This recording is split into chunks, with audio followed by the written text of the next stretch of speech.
Nasa kalagitnaan na sila ng pagsasagwan ng kumulog at kumidlat ng malakas. Sa unang beses ng pagkidlat, wala namang napansin si Daniel. Pero nang maulit pa yon, may nakita siyang isang sanggol na nakalutang sa dagat.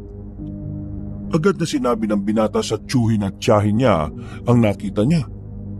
Namulagat naman ang mga mata ni Mang Boyet habang sinisipat ang bahaging itinuro niya. Sanggol nga! Bakit kaya nandyan yan?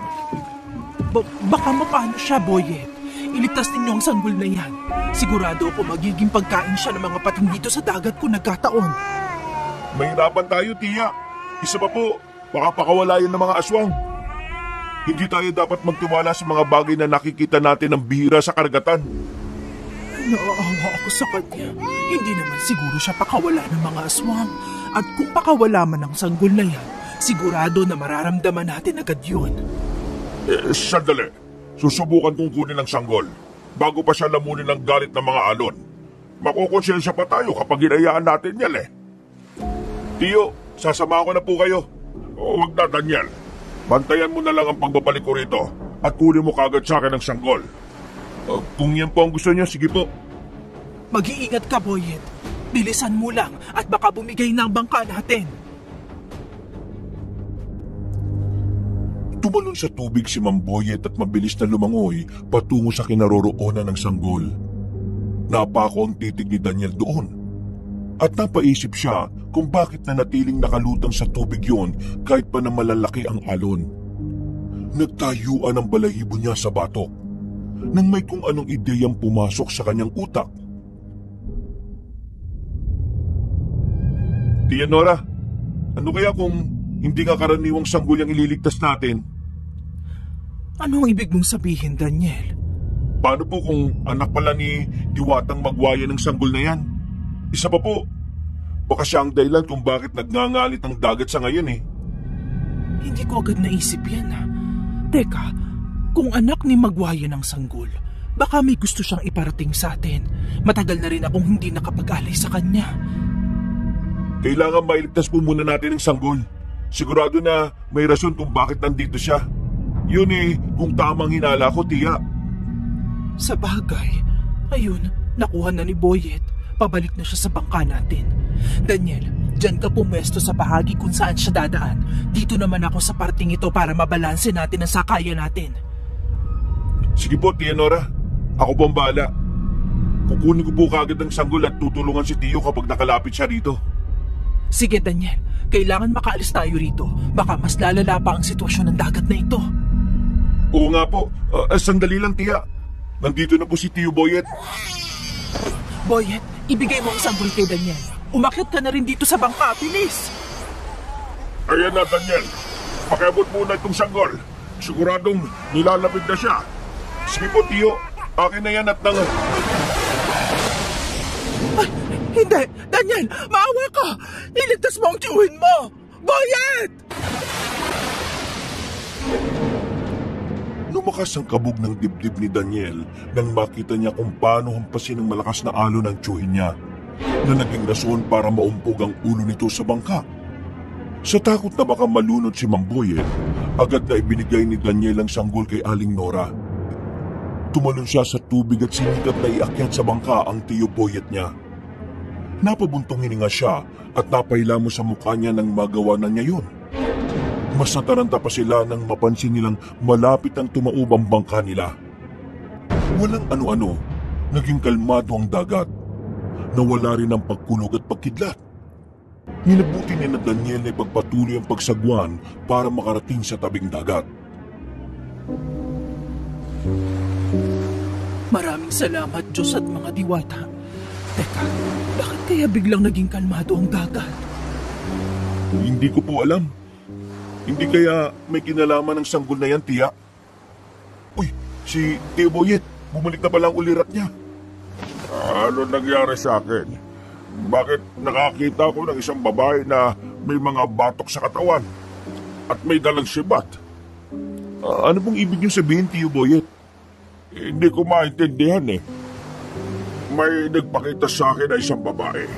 Nasa palagay ko isang diwata. May gusto siya sabihin sa akin pero hindi ko marinig. Teka, nakita ko ring may balangay na nakalutang sa ere at may mga kaluluwang naroon. Sigurado ka ba? Kung hindi ako nagkakamali, si Magwayen ang nakita mo, ang Diyosa ng dagat at kamatayan. Magwayen? Ano kayang ibig sabihin ng pagpapakita niya? Sigurado na meron siyang gustong sabihin sa akin, Nora. Teka lang po. Baka may koneksyon po sa sanggol na nailigtas ninyo. Hindi kaya gusto niyang kupkupin natin ang sanggol na ito? Baka sa kanya nga ito. Hindi natin siya pwedeng biguin. Baka kung anong magiging parusa natin mula sa kanya kung pababayaan natin ang sanggol na ito. Kung yan ang kagustuhan ni Magwayen, yan ang susundin natin. Isang pambihirang responsibilidad itong iniatas sa atin. Pero kailangan nating gampanan. Wala naman tayong anak ka. Ituring na natin itong sarili nating bunga. Siguro ito na ang sagot sa matagal na nating ipinagdarasal. Malamang ibinigay lang sa atin ang sanggol sa ganitong paraan. Huwag po kayo mag-alala. Inalagaan po ninyo ako mula nung bata ko. At ngayon, panahon na rin po para tulungan ko kayo para alagaan ang sanggol na yan. Dahil bumalik na ang ulirat ni Mang Boyet, tumulong siya kay Daniel sa pagsasagwan hanggang sa makarating na sila sa tabing dagat. Nang naroon na sila, bumaba sila sa bangka at mabilis na naglakad hanggang sa makarating sila sa tirahan nila. Gawa ng pareho silang pagod, minabuti nilang tatlo na magpahinga na muna. Inilapag na muna nila ang sanggol sa may kalumaang kuna. Makalipas ang ilang oras, nagising sina Daniel at Mang Boyet dulot ng mga ingay sa labas ng bahay nila. Minabuti nilang lumabas dala ang kani-kanilang sanduko bilang sandata. Kung anak nga po ni Magwayen ng sanggol at malalaman ng mga aswang ang tungkol sa kanya, siguradong kukunin nila sa atin yan. Kaya nga, kailangan natin maganda.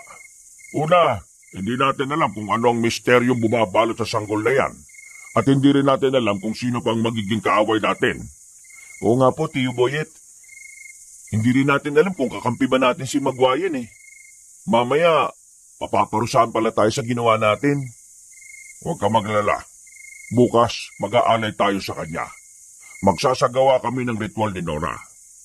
Kailangan natin mapaamo ang Diyosa at nang malaman din natin kung ano ang plano niya. Magagawa po ba ninyo yan, Tiyo? Oo naman. Kung makikipag-ugnayan din siya sa atin.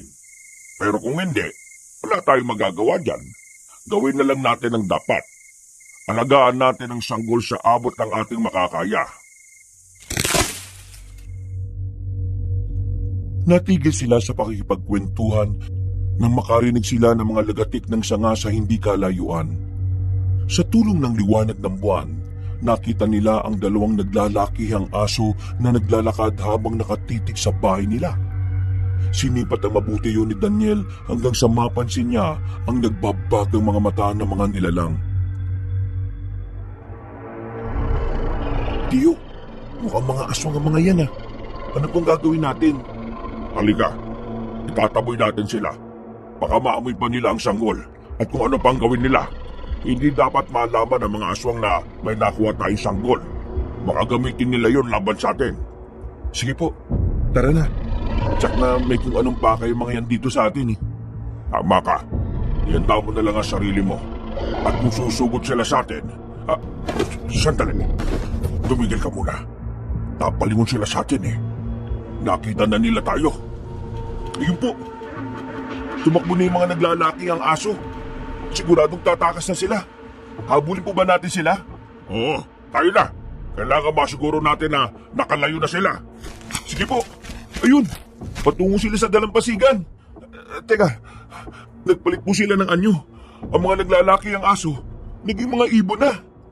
Mga walang ya. Hindi na natin sila masusundan. Kailangan pa naman nating malaman kung saan sila nagtatago. Ay, nasisiguro ako na babalik pa sila. Paano na po ngayon yan, Tiyo? Hintayin na natin ang pagbabalik nila. Kung kailangan bihagin natin ang isa sa kanila, gagawin natin. Sige po, kung yan ang gusto ninyo. Sige, gawin na natin. Magbantay na lang tayo sa paligid kapag sumapit na ang gabi. Kung may sadya sila sa atin, tama kayo. Babalik din naman sila eh.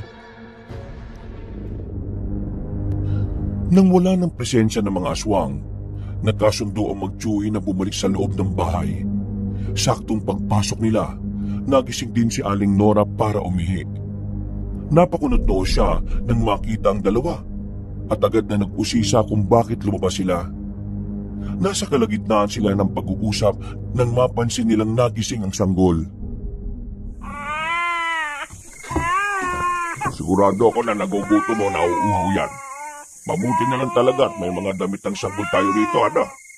Kung wala baka gininaw siya ng sobra. Paano ngayon yan? Anong ipapainom natin sa kanya? Tubig na lang muna siguro. Bukas, bibili ako ng gatas para mapainom natin sa kanya. Sige po, sandali lang at kukuha lang ako dyan sa mesa. Mas mabuti pa nga, Daniel. Maraming salamat, ha? Teka, ano kayang mabuting ipangalan sa sanggol na yan? Wala akong maisip Teka, ano kaya kung papangalanan natin siyang Talasa? Ano po, Tia Nora? Talasa. Yan ang gusto kong ipangalan sa kanya para tunog dagat. Sa dagat naman natin siya nakuha, hindi ba? Magandang pangalan yung naisip mo, Nora. O sige, magmula ngayon, yan ang itatawag natin sa kanya. Sige po, Tio Boyet, Tia Nora. Ibinigay ni Daniel ang tubig sa tiyahin niya para ipainom sa sanggol. Nang makainom yon, muling bumalik sa pagtulog ang sanggol. Minabuti na rin nilang tatlo ang muling matulog para makapagpahinga.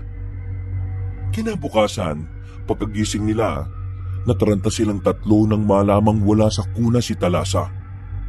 Hinanap nila ang sanggol.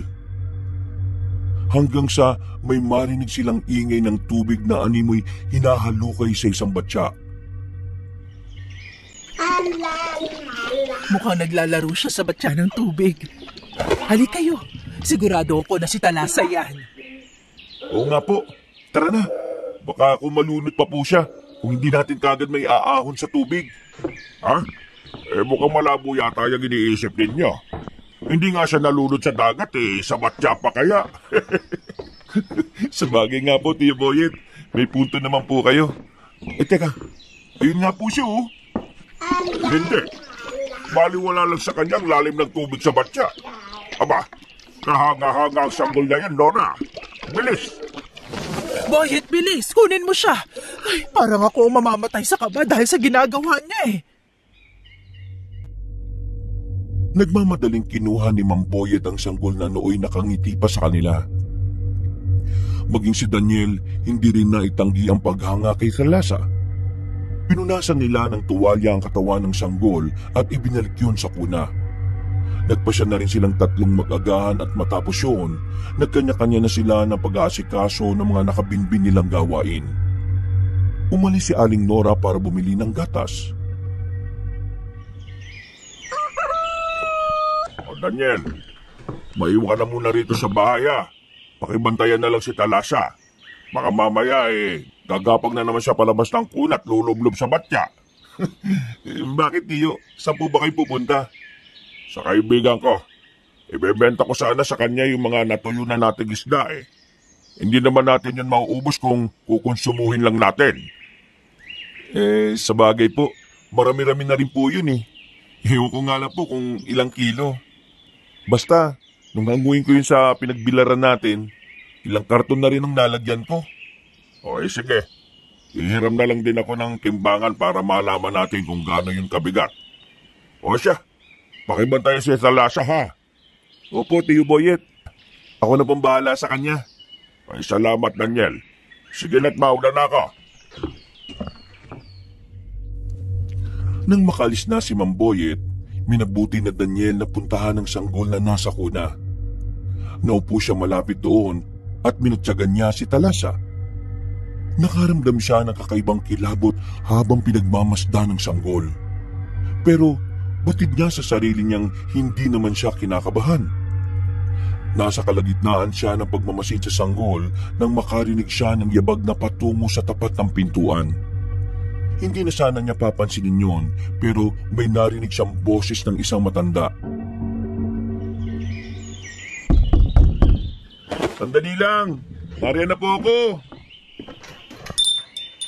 Iho, pwede bang makahingi ng maiinom at makakain? Nagugutom na kasi ako. Oo naman po, Lola.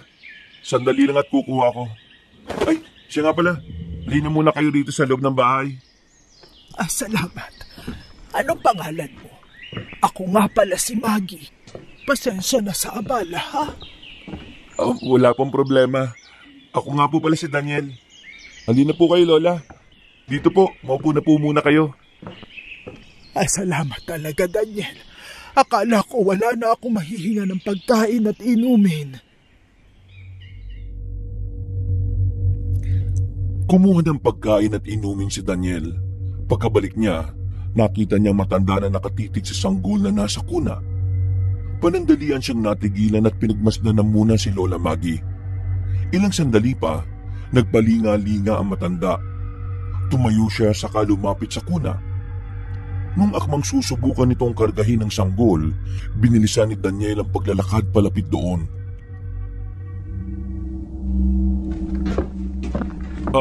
Lola, eto na po oh. Kumain na po muna kayo. Salamat, Daniel. Naku, parang nanginginig na nga ang kalamnan ko eh. Teka, kaninong sanggol ba yan, ha? Sa tiyo at tiya ko po. Bali, pinsan ko po siya. Umalis po sila eh, kaya ako na po muna nagbantay. Talaga? Alam mo, sa nakikita ko, hindi siya isang pangkaraniwang sanggol. May nakikita akong nakaguhit sa ilalim ng balat niya. Malakas ang kutob ko na isa siyang anak ng... Nang alin po? Mali naman po kayo siguro ng kutob, Lola. Pabayaan mo na. Basta ang masasabi ko lang, ingatan niyo ang sanggol na yan. Isang mabigat na responsibilidad ang nakaatang sa kung sino mang mag-aalaga sa kanya. Huwag po kayo mag-alala. Sasabihin ko sa mga magulang niya ng sinabi po ninyo. Sandali po. Saan po ba kayo galing, Lola? Sa malayong lugar pa. Naglakad lang ako. Pero hindi talaga ako pamilyar rito. Ilang bahay na rin ang hiningan ko ng tulong pero walang pumansin sa akin. Mabuti na lang talaga pinagbuksan mo ko, Daniel. Saan po ba sana kayo pupunta? Hindi ko alam. May sinundan lang akong enerhiya at sa hindi ko malamang dahilan, nakarating ako rito. Sa bahay na ito, nagmumula ang enerhiya. Ano pong ibig niyong sabihin? Hindi na ninyo dapat pinapasok dito sa bahay ang sanggol. Siya ang magdadala ng kaguluhan. Saan ba ninyo napulot yan? Alam kong hindi yan tunay na anak ng tiyo at tiya mo. Kinupkup lang nila ang sanggol. Bakit po? Ano po bang meron sa sanggol? Hindi po. Talagang anak siya ni Tia Nora.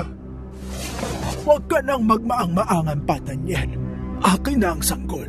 Kailangang mailayo ko siya rito. Hindi siya nararapat na mapunta sa inyo. Bakit po? Ano po bang meron sa sanggol na yan? Anong koneksyon mo sa kanya? At bakit ipinipilit niyong kinukup lang siya ni na Tio Boyet? Hindi mo na kailangan pang malaman pa. Basta akin na ang sanggol at ilalayo ko siya rito. Ito na ang pagkain mo. Salamat. Kukunin ko na ang sanggol at aalis na ako dito. Huwag ho. Pagagalitan po kayo ni na Tio. Pabayaan niyo ng anak nila. Hindi ka naman niya inaano ah. Akin na ang sanggol. Kukunin ko siya. Pinigilan ni Daniel ang matanda para hindi makalapit sa kuna. Nasa kalagitnaan sila ng komosyon nang lumangit-ngit ang pinto. Napalingon si Daniel roon at nakita niya si Aling Nora na may dalang lata ng gatas. Natigilan ng Ali at napatitig kina Daniel.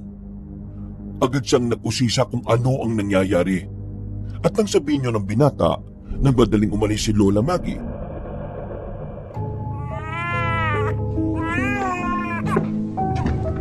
Daniel, sino ba ang matandang yun? Bakit ganun na lang niya gustong makuha si Talasa? Hindi ko po alam eh. Pero nagpakilala siya sa akin at tawagin ko daw siyang Lola Maggie. Ayon po sa kanya, nanggaling pa siya sa malayong lugar eh. Bakit mo naman siya hinayaang makapasok dito? Hindi natin alam kung ano talagang pakay niya eh. Pasensya na po kayo. Naawa lang po ko sa kanya eh. Kasi humingi po siya ng pagkain. O siya, sige na. Ang importante, hindi niya nakuha si Talasa. Mamaya baka kung ano pa ang gawin niya sa sanggol, sa anak namin. At teka po, Magi ang pangalan ng matanda. Hindi po kaya siya si Magwayen? Baka gusto na po niyang bawiin ang anak niya. Hindi pwede. Kung siya si Magwayen, dapat may naramdaman akong kakaiba. Pero wala, iba ang pakiramdam ko sa matandang yon. Ano naman po yan, Tia Nora? Baka pakawala siya ng mga aswang na kalaban natin. Sandali. Sasabihin ko kay Boyet mamaya na ituloy na namin ng ritual para makipag-ugnayan sa Diyosa ng dagat at kamatayan. Siya lang ang makakasagot sa misteryong ito. Sige po, Tia. Mas mabuti pa nga para makasiguro tayo. Nasa kalagitnaan sila ng pag-uusap nung dumating si Mang Boyet. Agad na nagtanong ang lalaki kung sinong nakita niyang matandang nagmamadali sa pagbaba ng kanilang bahay. Hindi naman inilingid ni Daniel ang patungkol doon. Kaya naggalit si Mang Boyet. Hahabulin pa sana niya ang matanda, ngunit pinigilan siya ni Aling Nora. Pabayaan mo na ang matandang yon. Baka may sayad lang talaga siya kaya ginawa niya yon. Ang importante, wala siyang ginawang masama sa anak natin. Huwag na lang natin siyang hahayaan na makapasok dito sa bahay natin. Siya, sige. Sa susunod huwag na kayo magpapapasok dito ng kahit na sino. Nag-iingat tayo lalo na ngayon. Nalaman kong naging matunog ang pangalan natin bilang mga manunugis. Sigurado ko na hinahanap na rin tayo ng ibang aswang. Pasensya na po kayo. Sa susunod po, hindi na ako magpapapasok ng kahit na sino rito sa bahay natin. Ayaw mo na, Daniel. Wala lang naman yun Basta, kailangan natin magdoble ingat sa ngayon. Boyet, mukhang kailangan na talaga nating makipag-ugnayan kay Magwayen. Hindi natin alam kung ano ang pakay niya. Ay, sige. Mamayang gabi, magre-ritual tayo. Daniel, tulungan mo ako sa paghahanap ng mga gagamitin, ha? Sige po, Tio Boyet. Tutulungan ko po kayo mamaya.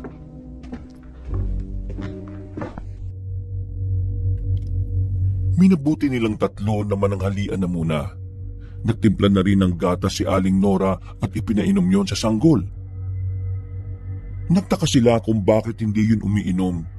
Pero nang bigyan uli nila ng tubig, nakarami rin si Talasa. Nang matapos na sila sa pagkain, nagpasya silang tatlo na magpahinga na muna. Kinahapunan,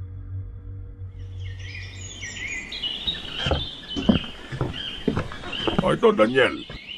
Ilagay mo sa malapad na bato. Ito mga sariwang karne ng manok. Ito ang susunugin natin para masiyahan si Magwayen. Sige po, Tio. Ilalagay ko na rin itong mga prutas doon. Ay, sige. Pagkatapos nito, pumasok ka na sa loob ng bahay, ha? Bantayan mo si Talasa. Sabihin mo na rin kay Tia Nora mo na bumaba dahil gagawin namin ang ritual. Opo, Tio. Gagawin ko yung mga ipinag-uutos ninyo. Ay, maraming salamat, Daniel, ha? Hulog ka talaga ng langit sa aming mag-asawa. Kung wala ka sigurado na walang kasing lungkot ang buhay namin. Ano mo naman na hindi kami makabuo ng sarili naming supling Walang ano man po yan, Tio. Mas masaya nga ako dahil nandito ako sa poder ninyo at binuhay niyo ako. Pasensya ka na rin kung pati ikaw nahila namin at nailalagay sa delikadong sitwasyon. Ayos lang po sa akin yan, Tio. Mga manunugis tayo At kakaibat ng pagiging manunugis natin ay ang peligro. Mag-iingat na lang po tayo para walang masamang mangyari sa atin. Ay, tama ka. At hanggat kinagabayan tayo ng mga diwata at mga sinaunang Diyos, walang makakatalo sa atin. Kahit pa na may mga mas mataas na Diyos tayong sinasamba, hindi natin sila pwedeng kalimutan. Oo nga po, Tio Boyet. Naiintindihan ko po kayo. Ay, siya nga po pala. Tapos ko na pong maipwesto sa maliit na altar ang mga alay, Tio. Ay, sige na. Pumasok ka na at makitawag ng tiya mo. Maghahanda kami para sa ritual na gagawin namin. Opo, sandali lang po.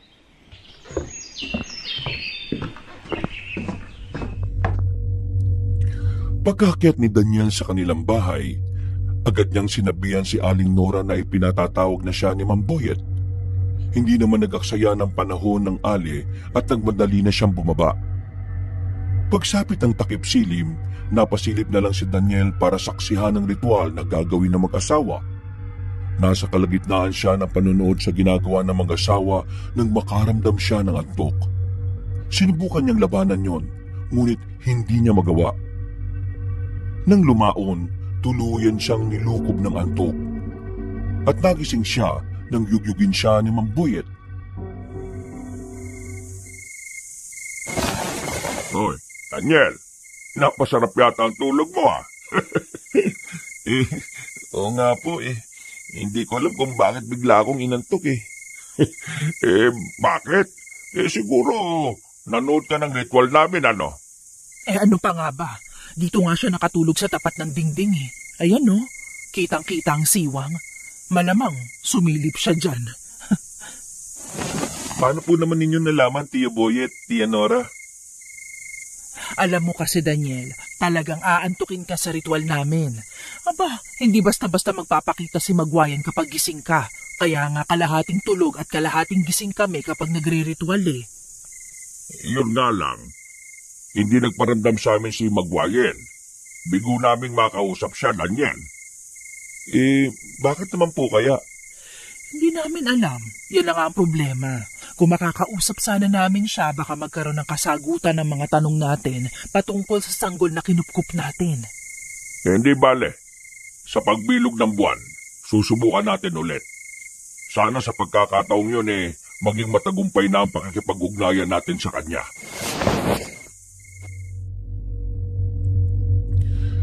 Dahil sa bigong pakikipag-ugnayan sa Diyosang si Magwayen, hinayaan na muna nila ang mga alay sa labas ng bahay nila. Naging normal naman ang gabing yun, pati na ang mga sumunod na araw. Nanatiling masigla si Talasa, kaya hindi sila nabahala. Wala na rin nagpaparamdam mula sa mga aswang, kaya nakampante silang tatlo. Isang dapit hapon, nagulat sila nang may dumating na isang aling umiiyak. Humingi siya ng tulong upang tugisin ang mga aswang na tumukod sa kanyang anak. Dahil dito, nagpresenta si Mang Boyet na siya na lang ang aalis para bawiin ang bata. Daniel, ikaw nang bahala sa sanggol ha. Huwag mong pababayaan ng Tia Nora mo. Babalik din kagad ako. Sige po, Tio Boyet. Hindi ko sila pababayaan, pangako po. Mag-iingat ka, Boyet. Bumalik ka agad, ha? Natatakot ako para sa sanggol Baka may mga aswang ding sumugod dito para kunin siya. Huwag ka na matakot. Kasama mo naman si Daniel Malaki ang tiwala ko sa kanya. Mahusay naman siyang makipaglaban sa mga aswang. Teka, Daniel. Bakit po, Tio? Ibibigay ko muna yung mutya ko sa'yo ha. Karagdagang proteksyon mo sa mga aswang. Ito ang mutya ng lupang pula. Maraming salamat po. Teka, para saan po ba ito, Tio Boyet? Ang mutyang yan ang makapagbibigay sa'yo ng karagdagang lakas. Dahil lahat tayo ay nagmula sa lupa. Walang kahit na anumang mga masamang elemento makakatalo sa'yo. Kabal, lakas, likse, at maging tagabulag dala niyan. Paano ka na niyan, Boyet? Wala ka ng proteksyon.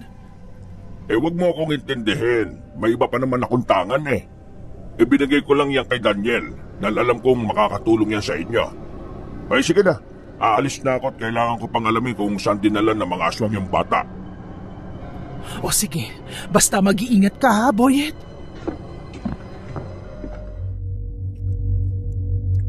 Pinanood na lang ni Daniel ang tiyuhin niya habang pababa sa kanilang bahay. Nang wala na si Mang Boyet, nag-usap silang dalawa ni Aling Nora. Nasa kalagitnaan sila ng pagkukwentuhan ng mapayak ng sobrang lakas ang sanggol. Agad silang lumapit kay Talasa. Pero nang alamin nila kung ano ang rason ng pag-iyak noon, wala naman silang napansin. Naisip nila na baka nagugutom siya, kaya pinainom nila ng tubig. Napatawa pa siya kung bakit ayaw ni Talasa sa gatas. At mas pinili niyang inumin ang tubig. Pero nang maisip nila kung saan nanggaling ang sanggol, nawari nila kung ano ang posibleng dahilan nun. Kinagabihan, nagpapahinga na sila nang biglang...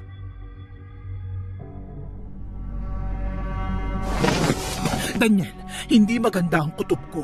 Iba ang ihip ng hangin sa gabing ito. May hindi magandang mangyayari. Mangyayari po? Ano bang ibig niyo sabihin, tiya? May hinala akong may pananalasa ng aswang na mangyayari sa gabing ito. Ay Diyos ko, huwag mo naman sanang ipahintulot na may masamang mangyari kay Boyet. Huwag niyo na pong isipin yung mga masasamang mangyayari kay Tiyo, tiya. Ang mas mabuti pa po, matulog na lang tayo at ako na magbabantay sa paligid. Alam mo naman na hindi ako makatulog kapag umaalis ang tiyuhin mo Sige lang, kailangan nating magbantay sa paligid. Hindi natin alam baka dito pala manalasa ang mga aswang. Sa bagay po, tiya.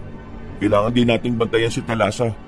Baka siya talaga ang pakay ng mga aswang Iyan din ang pinangangambahan ko. Ilang gabi nang hindi mapakali ang sanggol na yan. Malakas ang kutob ko na alam niyang may mangyayaring hindi maganda. Parehong natigilan ng dalawa nang biglang umiyak si Talasa. Dahil bibihira lang umiyak ang sanggol kung ito lang ay nagugutom.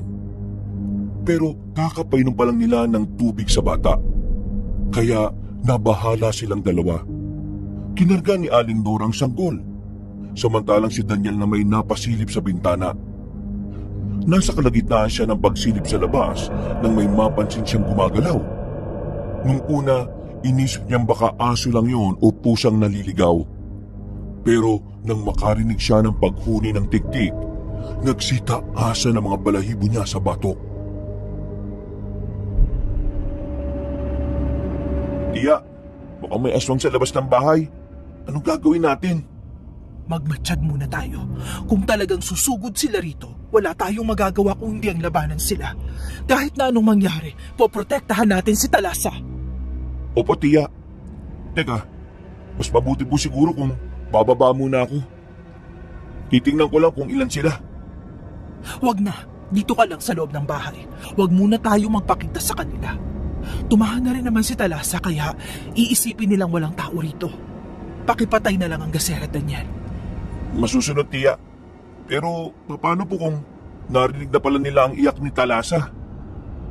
Hayaan mo na. Basta huwag lang silang magkakamali sa galaw nila. Kahit na wala rito si Boyet, lalaban pa rin tayo. Sige po, tiya. Kung yan ang gusto niyo mangyari, susunod lang ako. Salamat, Daniel. Hindi mo kami iniwan ng Tiyo Boyet mo.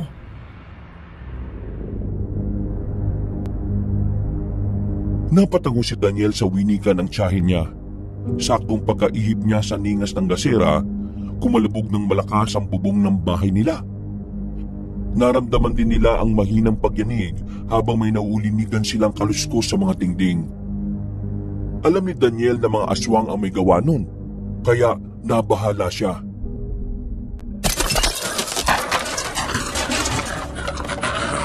Sila na po yan. Magtago na po muna kayo dito sa silid. Ako na pong bahalang humarap sa kanila. Hindi kita pwedeng pabayaan. Sandali, itong si Talasa ang itatago natin. Dalawa tayong haharap sa kanila.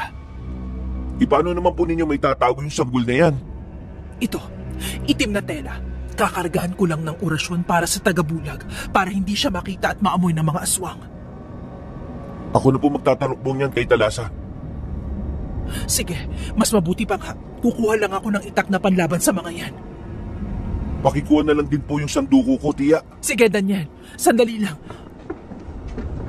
O, ito ang sanduko mo. Hawak ko na rin tong itak ko na nabasbasa nung nakaraang pagbilog ng buwan. Maraming salamat po. Talagang hindi titigil ang mga aswang na yan hanggat hindi natin sila napapatay. Pues, ibibigay natin ang dapat sa kanila. Nang masiguro nilang hindi na madaling mapansin ng mga aswang ang sanggol, nagpasya ang dalawa na lumabas sa bahay nila. Bubuksan na sana ni Daniel ang pinto nang sa hindi nila inaasahan, kumalubog ng malakas ang dingding. Napalingon sila roon at agad silang napatakbo patungo sa tapat nun nang makitang sinira na yun ng aswang.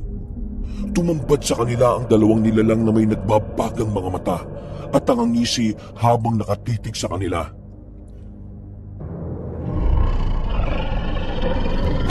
Nora, ako nang bahalang umarap sa dalawang yan. Sige, ikaw ang bahala. Sisiguruhin ko munang hindi mabubuksan ang pintuan at bintana. Mas mabuti pa nga po. Hindi natin alam kung ilang aswang ang nandito eh. Sige na, mag-iingat ka. Huwag kang magpapatalo sa mga yan. Susunod na lang ako sa iyo kapag naisara ko na yun na mabuti. Sige po, tiya! Ninundagan ni Daniel ang dalawang aswang at agad nang tinaga sa mukha ang isa sa kanila. Nabuwal yun sa lupa. Kaya itinuon na muna ng lalaki ang pansin niya sa isa pang nilalang. Naglaban silang dalawa at namangha siya nang mapansing nagagawa niyang makipagsabayan sa nilalang. Ang kada atake ng aswang nagagawa niyang ilagan. Dahil biyasa na rin siya sa pakikipaglaban, hindi siya nahirapang itumba ang nilalang na yun. Nang mabuwal ang aswang, inundayan niya ng tagayon hanggang sa tuluyan ng mamatay. Gagapang sana papalayo ang isa, pero nakita agad siya ni Daniel. Nilapitan niya yun at nilabuting tapusin na ang buhay nun. Yan ang bagay sa mga tulad ninyo. Ano, Daniel? Ilang aswang ba ang nandyan? Sandali, bababa ako! Hindi ko pa po alam eh. Dalawa na ang nakalaban ko. Pero baka may mga nilalang pang kasama mga yan, tiya. Halika, tingnan natin ang paligid. Ang bubungan, tingnan na rin natin at baka may nakapwesto ron. Sige po, tiya. Oh, teka, susubukan ko na lang pong akyatin ang bubong sa pamamagitan ng bintana. Mas maigi pa nga. Mag-iingat ka lang at baka mahulog ka, Daniel. Sige po, sandali lang naman po ito eh. Sisiguraduhin ko lang na walang aswang sa bubong ng bahay natin. Maingat na umakyat si Daniel sa bintana. Pumatong na rin siya roon at sinigap na makita ang bubong ng bahay nila. Saktong pagkasilip niya roon, nakita niyang lumundag ang aswang. Agad din siyang lumundag at sinabi kay Aling Nora ang patungkol sa nilalang. Hinabol nila yon pero sa kasamaang palad, hindi na nila naabutan. Nang masiguro nilang wala ng aswang na yon, minabuti nilang iligpit ang bangkay ng dalawang nilalang. Si Daniel na mismong nagukay at naglibing doon sa mga yon. Nang pauwi na siya, napatitig siya sa hindi kalayuan at napakunot noo siya nang makita si Mamboyet na paika-ika ang lakad. Dahil dito, patakbo siyang lumapit sa tiyuhin niya.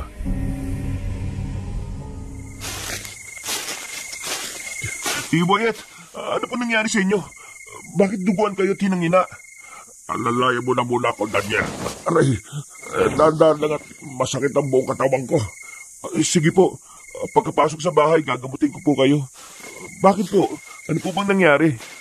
Ang babae pumunta kanina na humihingi ng tulong. Oh, bakit po? Ano pong tungkol sa kanya? Isa siyang aswang. Narinig ko ang usapan nila ng isang matandang lalaki na kasama niya. Delikado ang sitwasyon natin dito. Kaya pala ibang pakiramdam ko sa kanya. Buti na lang talaga, hindi sumama si Nora. Teka po, bakit po niyo nasabi na delikado tayo dito? Alam na nila ang patungkol sa sanggol. At tama, si Magwayan nga ang inanon. Nakarating na sa mga aswang ang patungkol kay Talasa. Ano pong plano niyo sa ngayon? Kailangan natin umalis sa lugar na ito. Maghanap tayo ng mapagtataguan. Tara na, sasabihin ko kay Nora ang nangyari.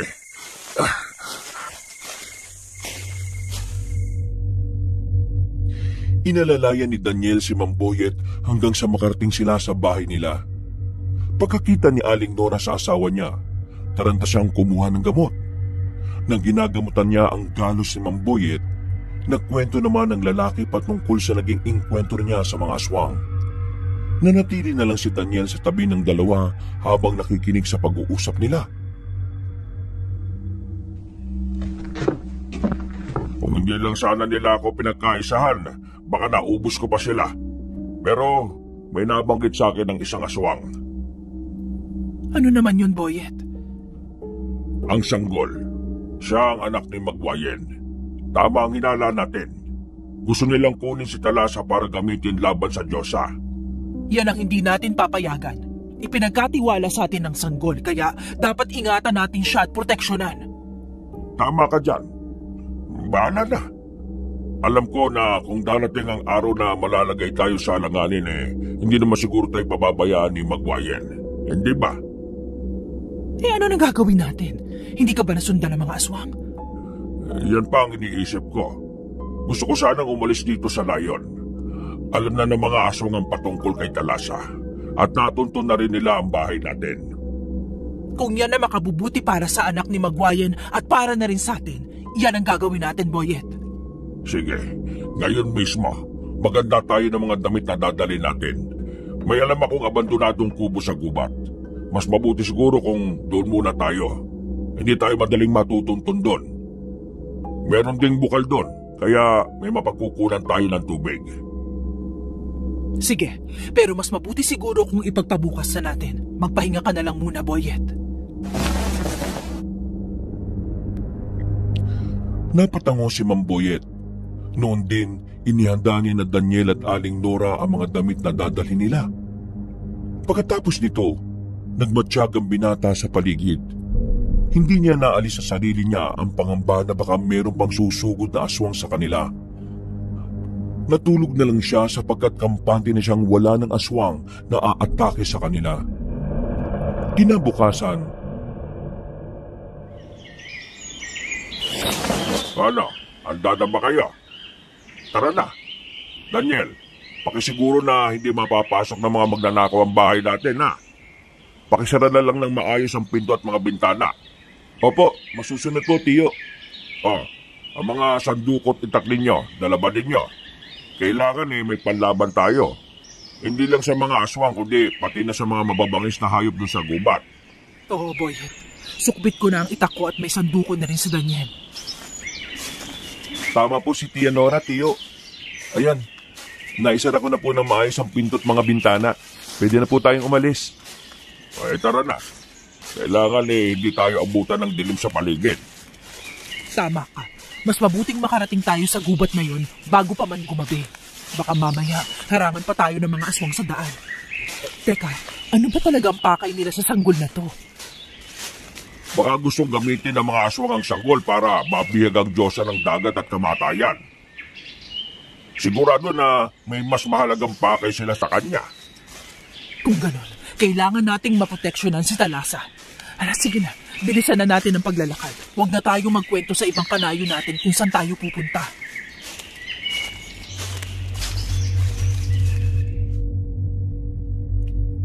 Nagmadali sila sa paglalakad nila. Dahil malayo ang nayo nila sa gubat, inabot sila ng buong araw sa paglalakad nila. Nang makapasok na sila roon, hinanap nila ang kinaroroonan ng kubo. Sa kabutiang palad, hindi sila nahirapang matuntun yon.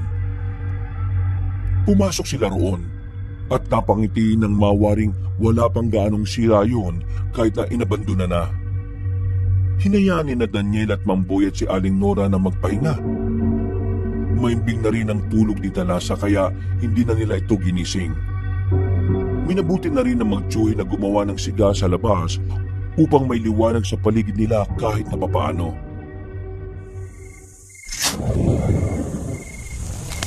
Sana hindi na tayo matuntun ng mga aswang dito. Hindi ko na alam kung saan pa tayo pupunta kung malalaman nila ang lokasyon natin. Oo nga po, Tiyo. Pero kung sakali man na umatake sila rito, labanan na lang po natin sila. Hindi tayo dapat magpatalo sa mga nilalang na nagiging salot sa lipunan natin. Tama ka. Dapat pinupuksa mga kagaya nila. Hindi dapat natin sila inahayaang mag-asik ng lagim dito sa atin.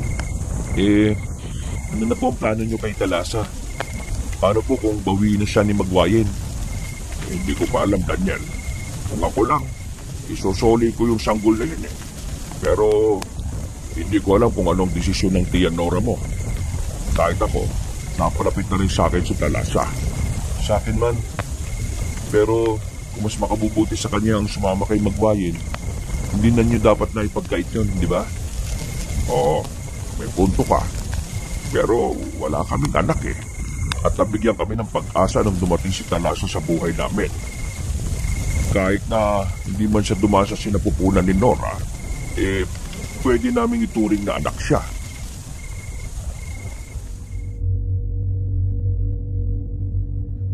Nasa kalagitnaan sila ng pagkukwentuhan nang pareho silang matigilan. May narinig silang kaluskos ng mga dahon at lagatik ng sanga. Kaya itinuon nila ang pansin nila roon. Upang masiguro na walang kalaban sa paligid, pinuntahan nila yon. Napailing na lang si Daniel nang mapagtantong isang musang lang pala yon na naghahanap ng makakain niya. Hinayaan nila ang nasabing hayop at nang babalik na sila sa inuupuan nila,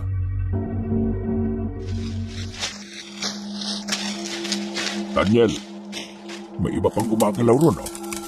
Pakiramdam ko, hindi na yan isang musang. tingnan po natin, Tiyo. Baka mamaya may nakasunod na pala sa atin dito. Tara, hindi ko gustong nararamdaman kong kilabot eh. Sigurado ko na isang aswang yan. Ako rin po. Malinsangan ang pakiramdam ko, Tiyo. Ayun! Punta siya sa bandang likuran ng kubo. Ikutan natin, Daniel. Sana'y mali lang tayo ng hinala. Gusto ko maging tahimik ang buhay natin dito eh. Pero...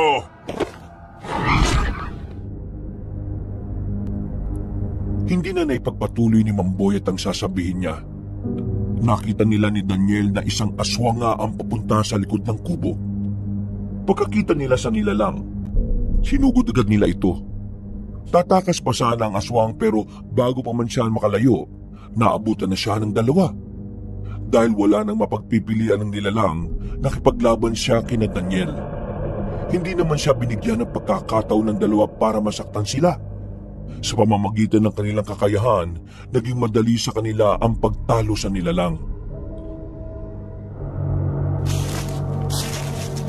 Tiboyet, ano? Patay na ba natin ang aswang na to? Wag. Mas mabuti kung igagapos na muna natin siya. Bukas, kapag sisikat na ang araw, mawawalan din naman siya ng lakas at babalik sa normal na tao ang anyo niya. Ano po pinaplano nyo? Aalamin natin mula sa aswang na to kung ano ang pakay nila kay Talasa. Iba pa rin kung mula talaga sa kauri nilang ideyang makuha natin. Sa bagay po. Sige, mabuti pa nga pong igapos natin to. Bukas, aalamin din natin sa kanya kung saan sila nagkukuta. Oo, Daniel.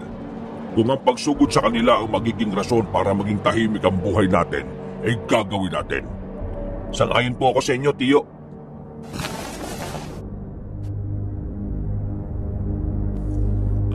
Bago pa man tuluyang bumalik ang malay ng aswang, iginapos nila yon gamit ang matibay na baging.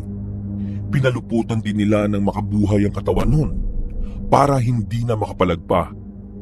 Nang masiguro nila na hindi na makakakawala ang aswang, pumasok na sila sa kubo para magpahinga. Kinabukasan, maaga silang nagising. Ikinuwento ni Mang Boyet kay Aling Nora ang nangyari, kaya nabahala siya. Paano kung makatakas yun? Sigurado na magsusumbong siya sa mga kasama niya. Malalaman na nila ang lokasyon natin.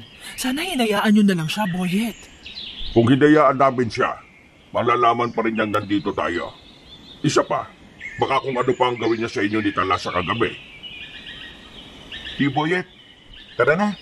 Punta na natin yung aswang na iginapos natin. Siguradong bumalik na siya sa pagiging tao.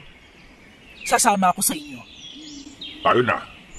Sana naman, hindi nakawala ang nilalang na yon. Kailangan nating malaman ang tunay na plano nila at kung saan sila nagkukuta.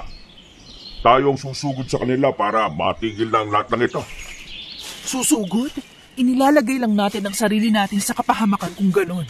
Baka mamaya, nakapaghanda sila. Siguro mas mabuti kung tayo ang maghanda rito para sa pagdating nila. Si Talasa, hindi natin siya pwedeng dalhin kahit saan.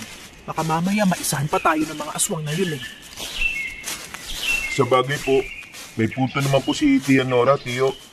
Baka may patibong po na inihanda ang mga kalaban natin sa atin. Alam nila na mga manunugis tayo eh. At siguradong paghahandaan nila ang pagdating natin. Ay sige, ganito na lang. Usisayin natin ang aswang patungkol sa kanilang pinuno at mga plano. Sa paraang yon, alam natin kung paano lalabanan ng aswang. Mas mabuti pa nga, kapag naisiwalat na niya tungkol sa pinuno nila, pwede na tayong maghanda.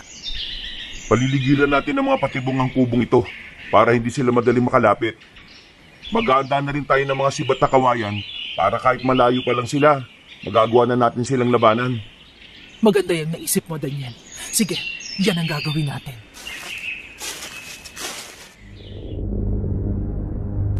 Nang makarating sila sa tapat ng puno na pinaggapusan nila ng aswang, nakita nila ang isang lalaking walang sablot. Puno ng sugat ang katawan nito at masyado ng mahina. Nang mapansin ng lalaki na nandun silang tatlo, nagpumigla siya habang nagmamakaawang pakawalan. Inusisa naman ni na Daniel ang aswang, pero kahit na anong gawin nila, wala silang makuhang impormasyon sa kanya. Anong gagawin natin dito? Mukhang wala po tayo makukuhang impormasyon eh. Ang dapat sa mga aswang na yan pinapatay. Kung makakapagbigay sana siya ng impormasyon sa atin tungkol sa pinuno nila at pati na sa kung ano ang pakay nila sa anak ni Maguire, may posibilidad pa sanang palayain natin siya. Kaso po, wala talaga eh. Paano ba to? Hay naku, wag na nga kayong magmaang-maangan pa. Alam naman natin na mga berdugo kayo ng mga aswang eh. Si Tia talaga oh. Sige po, ganito na lang. Bibigyan natin siya ng pagkakataon. Kapag wala talaga, ibibilad natin siya sa araw hanggang sa mamatay siya. Sige, hayaan natin na ang araw na ang humusga sa kanya. Total, ayaw naman niya magsalita eh.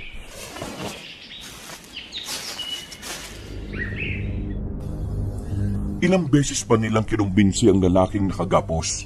Ngunit hindi na siya nagsalita. Nagpaalam na rin si Aling Nora sa dalawa para bumalik na sa kubo. Dahil wala namang nakuwang impormasyon sina Daniel, minabuti nilang isagawa na ang plano nila.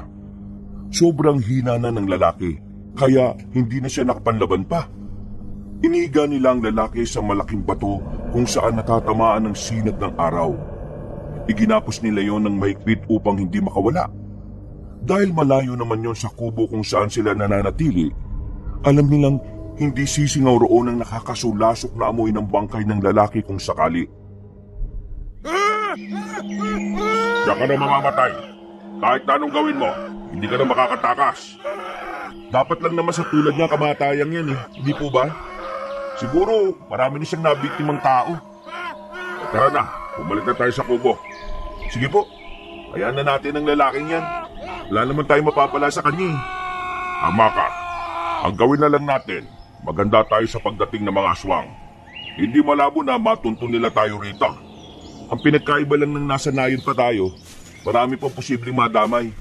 Dito, walang ibang masasali sa gulo. Dalawang bagay lang ang pwede mangyari. Maubos nila tayo o sila ang maubos natin. Tama ka dyan. Pero dapat, sila ang maubos. Marami na rin tayong laban na napanalunan. At sigurado na tayong hindi tayo mahihirapan sa haharapin natin na ito. Oo nga po. Ang importante sa ngayon eh, hindi nila makuha si Talasa. Naglakad sila hanggang sa makabalik na sila sa kubo.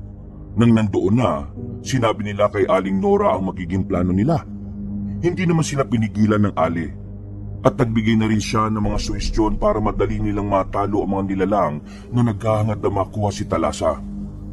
Matapos yon, bumaba ang magtsuhin upang gumawa ng mga patibong. Si Aling Nora naman, pinainom ng tubig ang sanggol. Sigurado na hindi na sila makakawala sa ganitong patibong. Isang patibong, isang aswang. Ito naman po, isasabit natin sa puno. Kapag may dumang aswang, mahuhulog ito at siguradong durog ang katawan niya. Palisiran na rin natin ang baging na makabuhay ang kubo. Kailangan hindi makapasok ang mga aswang na yan. Oo nga po, Tiyo. Pati sa silong ng kubo, lagyan na rin natin ng makabuhay. Baka doon pa sila pumasok para sumilip eh. Ang mga sanduko at itak natin, ibaw na muna natin sa lupa. Kapag may aswang, uhugutin natin yun saka gagamitin laban sa kanila. Sige po, Tiyo. Ako na ang gagawa niyan. Ang mga matutulis na kawayan po, ilalagay po ba natin sa paligid ng kubo? Huwag na. Tayo ang gagamit yan. Yan ang isisibat natin sa mga aswang. Sigurado na kapag matamaan sila sa puso niyan hindi na sila makakaligtas pa. Sige po. Dadamihan ko na lang po yung kawayang patutulisin ko. Nang matapos silang maihanda ang mga patibong nila, bumalik na sila sa kubo para kumain. Malapit na rin dumilim kaya nagpasya na rin silang magpahinga. Sa pagdaan ng mga araw, wala naman silang naramdamang kakaiba. Sobrang tahimik ng gubat. At kahit na mga kulisap, wala silang masyadong naririnig. Nung una, iniisip nilang baka normal lang yon.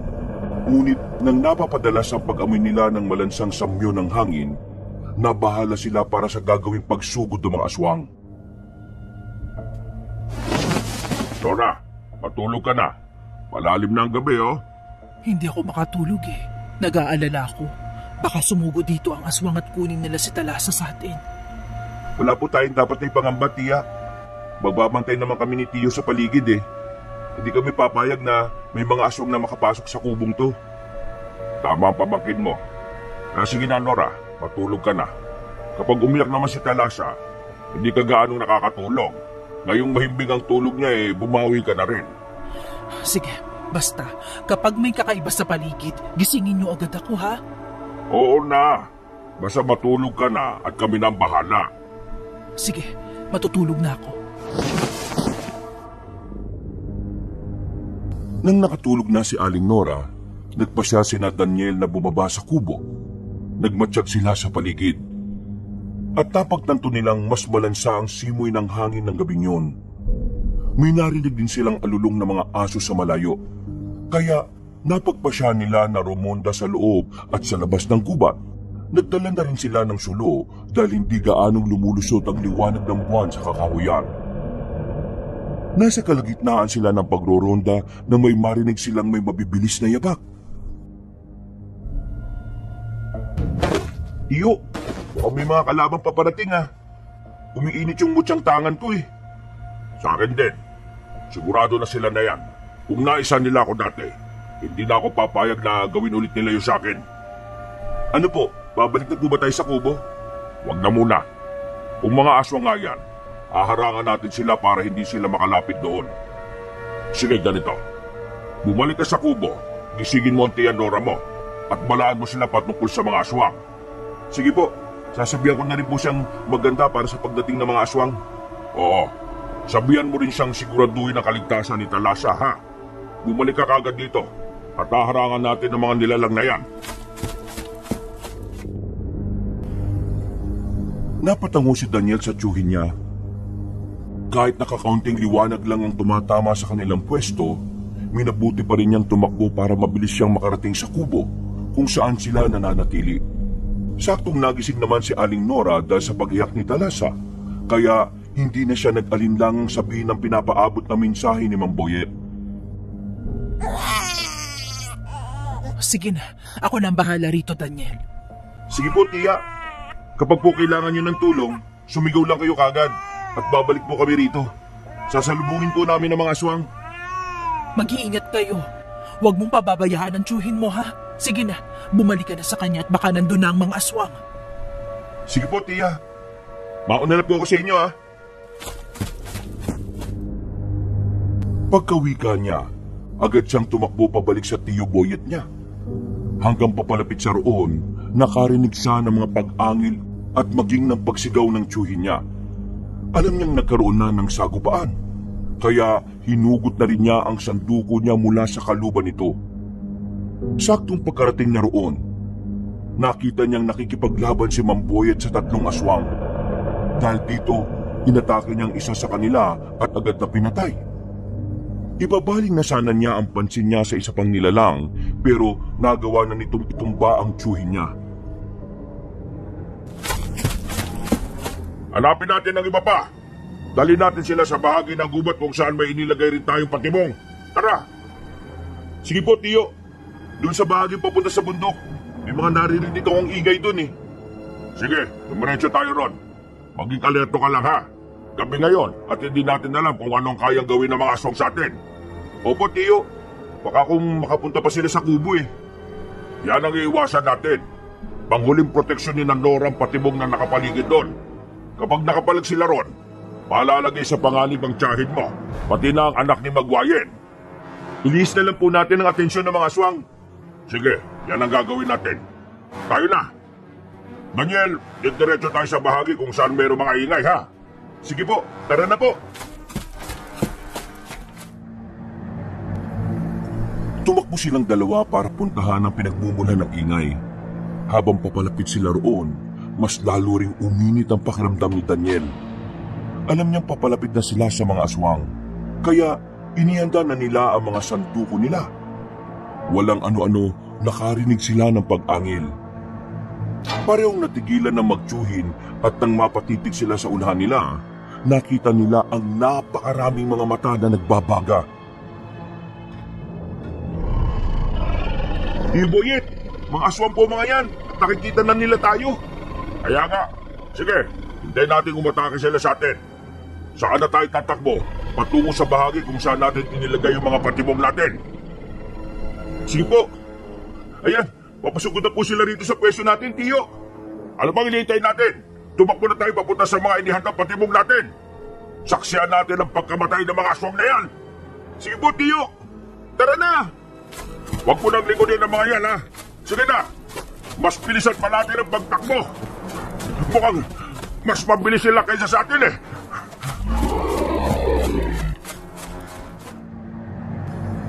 Lalo nilang binilisan ang pagtakbo nila hanggang sa makapasok sila sa bahagi ng gubat kung saan nila nilagyan ng mga patibong. Nang naroon na sila, inihanda nila ang mga kawayang sibat na iniwan nila roon. Nang makapwesto na sila sa lilim ng matandang puno ng balete, iginala nila ang paningin nila. Ilang sandali pa, nakarinig sila ng mga pag-ungol. Alam nilang may mga aswang nang nabibiktima ng mga patibong nila. Kaya napanghisi silang dalawa. Tingnan na lang po natin kung hindi agad maubos yung mga aswang na yan. Kahit na hindi na natin sila tuluyan, mamamatay rin silang lahat sa pagkatuyot ng dugo nila, eh. Oo nga, Daniel. Hintayin na lang natin na wala nang gaanong ingay. Nagkamali sila ng kinalaban. Oh, ayun. May mga papunta pa rito. Baka nakaiwas sila sa mga patibong natin, ha? Ang mga sibat, ihanda mo. Sige, Tiyo. Ito pong sa iyo. Ito naman na sa akin. Ayun, may dalawang papalapit dito sa atin. Sige na, sibatin natin sila. Ayun, sapul natin silang dalawa. May papalapit pa ulit dito. Upusin na natin ang mga kawayang sibat na ito at sugurin natin ang iba. Ang kada nilalang na makita nila, walang pagdadalawang isip nilang sinisibat. Kalaunan, nang maubos na ang kawayang sibat nila, may naaninag pa silang mga aswang na papalapit. Dahil dito, nagpasya na silang ilapag na muna ang sulo at salubungin ng mga aswang. Natatamaan naman ng liwanag ng buwan ng bahagi kung saan dadaan ang mga kalaban nila. Kaya alam nilang hindi sila mahihirapan. Mag-iingat ka, Daniel. Kailangan matalo natin ang mga yan. Sige po, babalikan po natin si Tia Nora. Baka mamaya maisahan tayo ng mga aswang at susugod sa kubo ang isa sa kanila. Kaya nga tapusin na natin kagad ang mga ito, eh. Oh, ayan na sila. Sige na, itunan natin ang pansin sa mga aswang na yan. Masusunod po, Tiyo. Mag-iingat din po kayo, ha. Sige na, bilisan lang natin at makauwi na tayo, Daniel. Sige po, Tiyo. Sinalubong nila ang mga aswang at kahit na maliliksik kung gumalaw ang mga yon, nagawa silang malabanan ng dalawa. Ang kada nila lang na sumusunggab sa kanila, walang awa nilang pinagtatataga. Dulot ng pagiging biyasa sa paghawak ng matalim na sanduko, hindi nahirapan sila Daniel na unti-unting matalo mga aswang. Nung lumaon, lahat ng mga aswang na sumusugod sa kanila, nagawa nilang ibagsak sa lupa. Nasa ganong kalagayan sila nang makita nila ang isang babaeng aswang na pilit na gumagapang. Teka, mukhang yan ang aling nanghingi ng tulong sa atin, ha. Ang aling na isa palang aswang. Kumanda sa atin yan. Siya nga, Tiyo. Kahit na nasaan yung aswang siya, malalaman pa rin natin ang hubog na itsura niya, eh. Ikaw, bakit ko nagawang lansina ka? Nakala mo bang madali niyo ako matatalo? Sabihin niyo rin ang dahilan kung bakit niyong gustong makuha ang sanggol. Ano? Papalag ka ba? Ilahad mo na sa amin ang mga impormasyong kailangan namin. Sige na, baka maawa pa kami sa'yo. Ayaw, ha? Hindi siya magsasalita, Daniel. Pwes, sige. Kung hindi ka magsasalita, mas mabuti pang patayin ka na lang namin. Ako nang bahala sa kanya, Tiyo. Ako na. At nang makaganti naman ako sa ginawa niya sa akin. Sige, Tiyo. Ayun ang bahala. Akmang gigilitan na sana ni Mang Boyet ang babaeng aswang nang bigla itong napaangit. Kahit sa garalgal na boses, nagsalita siya upang ilahad ang mga gustong malaman ng dalawa. Napako ang titig ni Daniel sa aswang habang nagsasalita ito. Pagkatapos niya magsalaysay, napailing si Mang Boyet sa kaagad na ginilitan sa lieg ang nilalang. Napaungol ang babaeng aswang, pero agad ding nahinto ng tuluyan siyang malagutan ng hininga. Kaya pala gusto nilang makuha ang sanggol. May kapangyarihan palang makapagpabata ang dugo niya. Kahanga-hanga. Tama po ba ang dinig ko? Luciano ang pangalan ng pinuno nila? At isa pa siyang sinaunang aswang? Tama ang pagkakarinig mo. Matagal ko na rin naririnig ang pangalang yan. At may mga nakasagupan na rin ako mga alagad niya. Kaya siguro gusto niyang makuha si Thalassa dahil gusto niyang maging mas bata at madagdagan ang kapangyarihan niya. Yan ang hindi po natin papayagan. Walang kahit na sino man ang pwedeng kumuha kay Thalassa kung pansariling interes lang naman ang iniisip. Tama ka, Daniel. Kung hindi lang din si Magbuayan ang magpapakita at kukuha sa kanya, hindi natin siya ibibigay. Po? Ibig sabihin, maluwag na po sa loob niyong isauli ang sanggol sa tunay niyang ina? Oo, Daniel. Kung alam kong sa piling ng ina niya, magiging payapa at ligtas siya. Walang problema sa akin yon. Ewan na lang sa tiya mo. Mukhang malapit na rin ang loob niya sa sanggol eh. Nabanggit nga po sa akin ni tiya dati yan eh. Pero siguro, kung babawin man siya ni Magwayen, matatanggap din naman po siguro ni tiya yon. Kahit na paunti-unti. Tama ka. Eh teka, bago pala tayo bumalik sa kubo, tingnan muna natin ang mga patibong. Baka sinira lang ng mga aswang yon at hindi sila nasilo roon. Sige po, tiyo. Mas mabuti pa nga po. Tiningnan nila ang mga patibong na ginawa nila at namangha sila dahil halos lahat ng mga yon ay may mga nabiktimang aswang. Wala na rin mga buhay sa mga nilalang, kaya kampante sila na naubos na nila ang halos lahat ng mga kalaban na gustong lumusob sa kanilang kubo para kunin ang anak ni Magwayen. Pupuntahan pa sana nila ang ibang bahagi ng gubat nang parehong matigilan sina Daniel at Mang Boyet dahil sa narinig nila. Aba, boses ni Dora yun ah. Tara na, Daniel. Baka kung ano na nangyayari sa kubo. Baka may mga aswang na umatake na ron. Oo nga po. Sinabihan ko naman siya na sumigaw kapag kailangan na niya ng tulong eh. Sigurado po na may hindi magandang nangyayari ron. Sana walang masama mangyari sa asawa ko at kay Thalassa. Sige na, tumakbo na tayo. Iwan na natin ang sulo natin. Sige po, tiyo. Mabilis silang tumakbo pabalik sa kubo. Ilang beses pa nga nadapa si Daniel, pero bumabangon pa rin siya para mahabol si Mang Boyet. Nang medyo malapit na sila, mas naging malakas pa ang pagsigaw ni Aling Nora. Lalapit na sana sila sa kubo para pasukin yun, pero nakita nila ang napakaraming aswang na nakapaligid doon. Nalintikan na. Mas madami pa nga mga aswang na nandito kaysa sa nakalaban natin kanina eh. Walang yan. Oo nga po. May iilan pa sa kanila na namatay na dahil sa mga patibong natin. Pero ang iba, nagawang makaligtas. Senadora, baka kung ano na nangyayari sa kanila, kailangan mapuntahan na natin sila. Baka po kung ano naman ang mangyari sa inyo. Baka makita nila tayo na papasok tayo sa kubo. Ano ka ba? Hindi nila tayo makikita kapag gusto natin. Nalimutan mo na ba? May tagabulag ang bertud ng mutya mo. Pati lang sa akin, Daniel. Hala, oo nga po pala. Sige, mas mabuti pang pasukin na natin ang kubo at nang maitakas natin si Tia Nora at Thalassa. Basta, kahit na anong mangyari, huwag kang lilingon. Mawawala ng bisang tagabulag mo kapag ganon. Sige po, Tiyo. Pumasok na tayo sa kubo. Habang naglalakad, diretso lang ang tingin ni Daniel sa kubo. Hindi siya lumilingon sa mga aswang na nakabang sa paglabas nila Aling Nora. Maswerte na rin sila at maging ang pagbukas nila ng pinto ay hindi napansin ng mga nilalang. Pagkapasok nila, agad silang lumapit kay Aling Nora na may hawak na itak, habang karga-karga si Thalassa. Nora, wala bang masamang nangyari sa inyo? Hindi ba pumasok ang mga aswang dito? Hindi pa naman, pero kanina pagkaalis ni Daniel dumating din sila. may hinihintay sila. Kung hindi ako nagkakamali, si Talasa ang inaabangan nila. Kaya ito, tinalukbungan ko siya ng itim na tela. Mabuti kung ganon. Akala ko kung ano na nangyari. Narinig pa naman namin ang sigaw mo. May isang aswang sana kanina na susubok na pumasok sa bintana. Pero tinaga ko siya, kaya nahulog.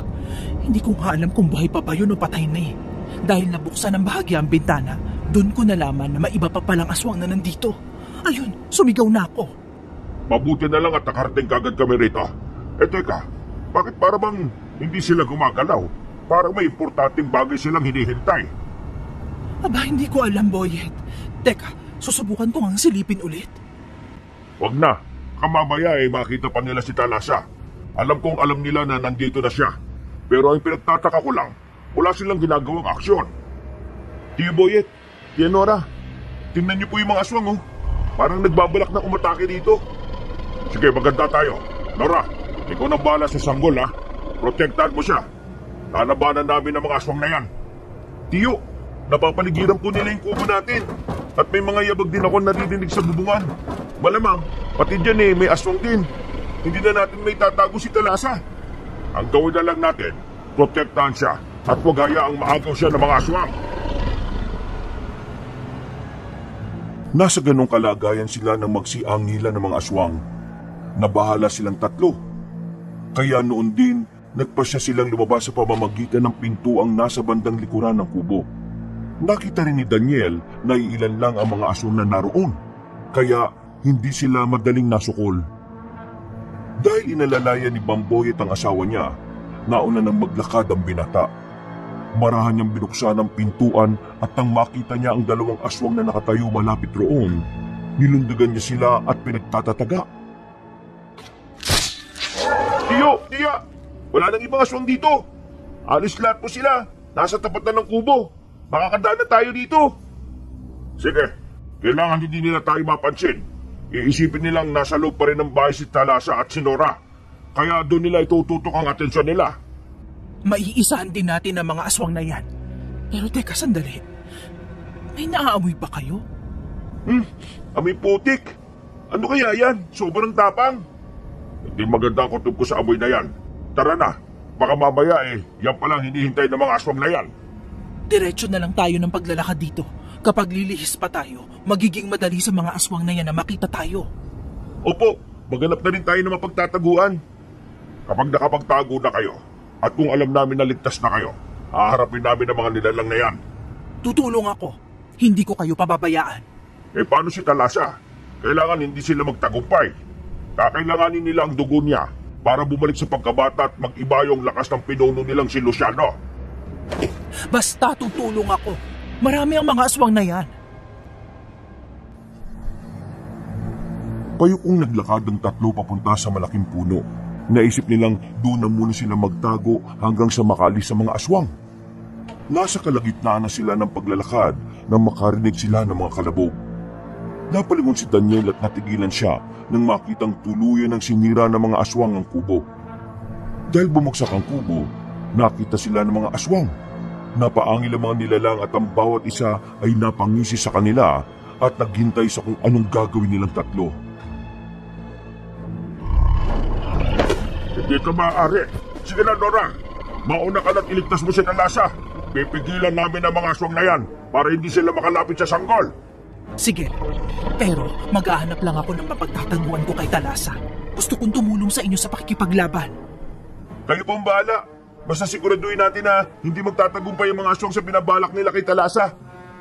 Baka tayo pang malagot kay Magwayin. Siya nga. Sige, kayo na munang bahala rito at maghahanap lang ako ng pwede kong pagtaguan sa sanggol na ito. Daniel, samahan mo ang tiyahin mo.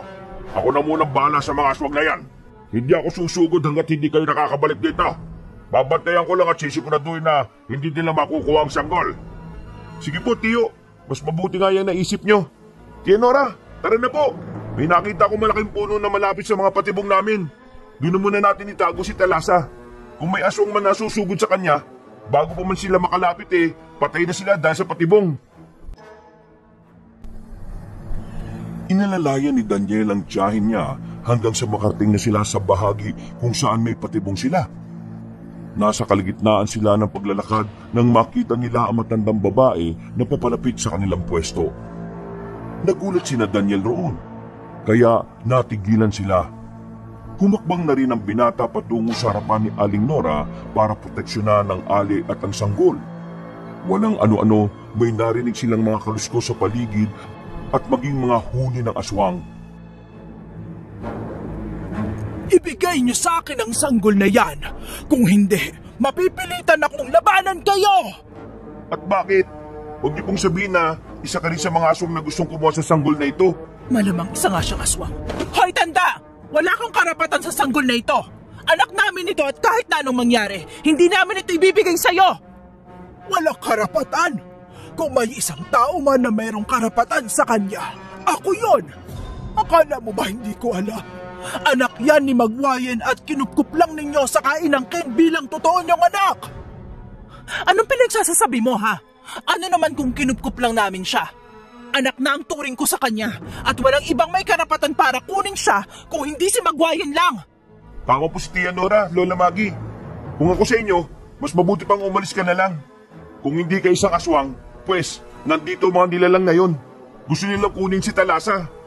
Hindi! Hindi ako papayag na makuha nilang sanggol na yan! Ako ang kukuha sa kanya at wala nang iba pa! Mapapasakin ang anak ni Magwayen sa ayaw at sa gusto niyo!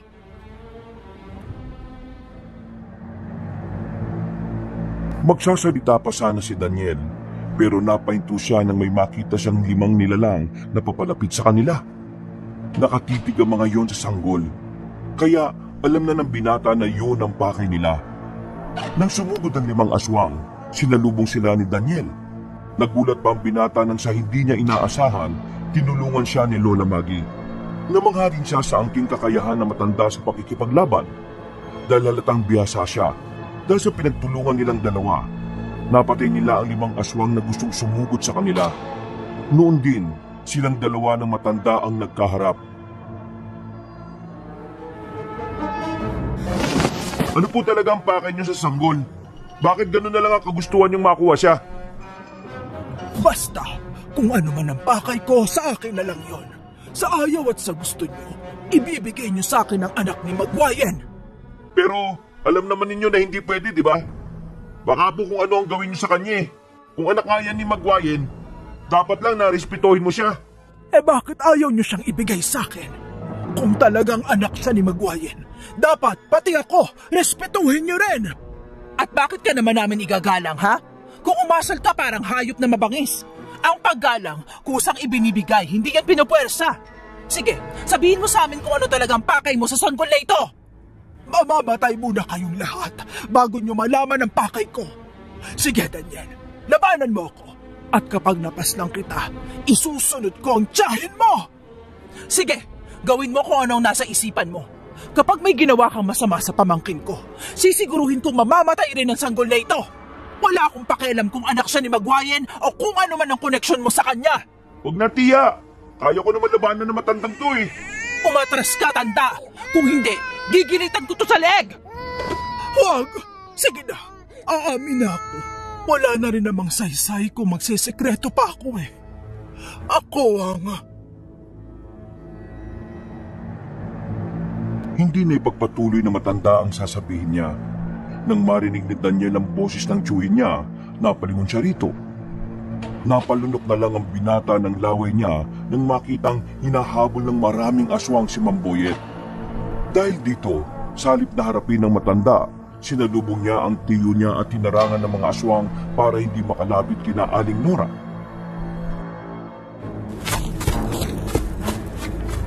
Boyet! Mukhang nasukulan nila tayo. Ano gagawin natin? Hindi nila dapat makuha ang sanggol. Pati si Lola Maggie kasi gusto makuha si Talasa. Lola Maggie, ang matandang yan?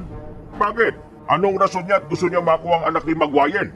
Dahil isa rin siyang aswang. Baka nga siya pa ang totoong pinuno nila eh. Nagkakamali kayo. Wala akong pakialam sa mga aswang na yan. Nandito lang ako para kunin ang sanggol. Kahit anong gawin mo, hindi namin siya ibibigay sa iyo.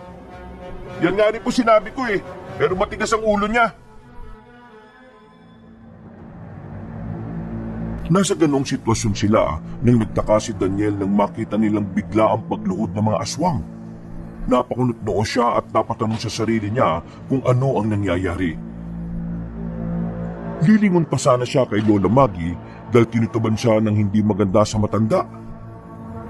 Pero natigilan siya nang makita ang isang aswang na nakatayo roon. Nakangisi siya habang nakatitig sa matanda. Pati na kay Aling Nora na kumakarga kay Talasa. Siya ang tinutukoy niyong pinuno at hindi ako. Siya si Luciano. Yan si Luciano. Tama ang sinabi ng aswang na yon, Daniel. Oo nga po, Tiyo.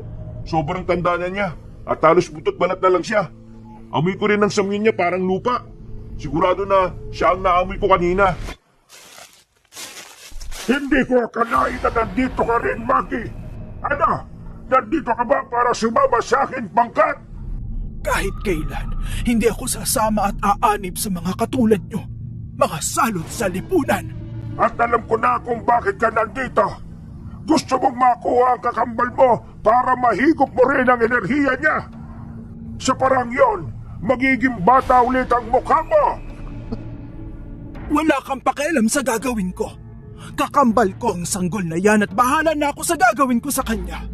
Ikaw, hindi mo siya kaano-ano. Kaya umalis na kayo rito ng mga alagad mo. Dadaan ka muna sa ibabaw ng bangkay ko bago mo makuha ang sanggol. Para sa akin lang ang kapangyarihan niya at hindi yan dapat na mapunta sa'yo. Sumenyas si Pinunong Luciano sa mga alagad niya na tumayo at maghanda upang sugurin sina Daniel. Itinaas naman ng binata at ng tuli niya ang kanilang mga sanduko at inihanda ang sarili nila. Noon din, sinabihan ni Daniel si Aling Nora na itakas na ang sanggol at sila na ang bahalang kumalaban sa mga aswang. Napatungo naman ang tiyahin ni Daniel sa kanya at agad na napatakbo palayo. Susundan pa sana ni Pinunong Luciano ang ali pero hinarangan siya ng matandang nagpakilala bilang kakambal ni Talasa. Huwag mo akong pigilan sa gusto kong gawin. Kukunin ko ang sanggol at wala akong pakialam sa inyo. Nung una pa lang alam ko na ang pakay mo. Pati sa akin, alam ko na gusto mo lang nahigupin ang kapangyarihan ko. Mabuti na lang talaga lumayo ako sa iyo. At ngayon na ipinagtagpo tayo ulit ng tadhana, hindi na kita papayagang makatakas pa. Anong pinagsasasabi mo? Wala akong masamang intensyon sa iyo.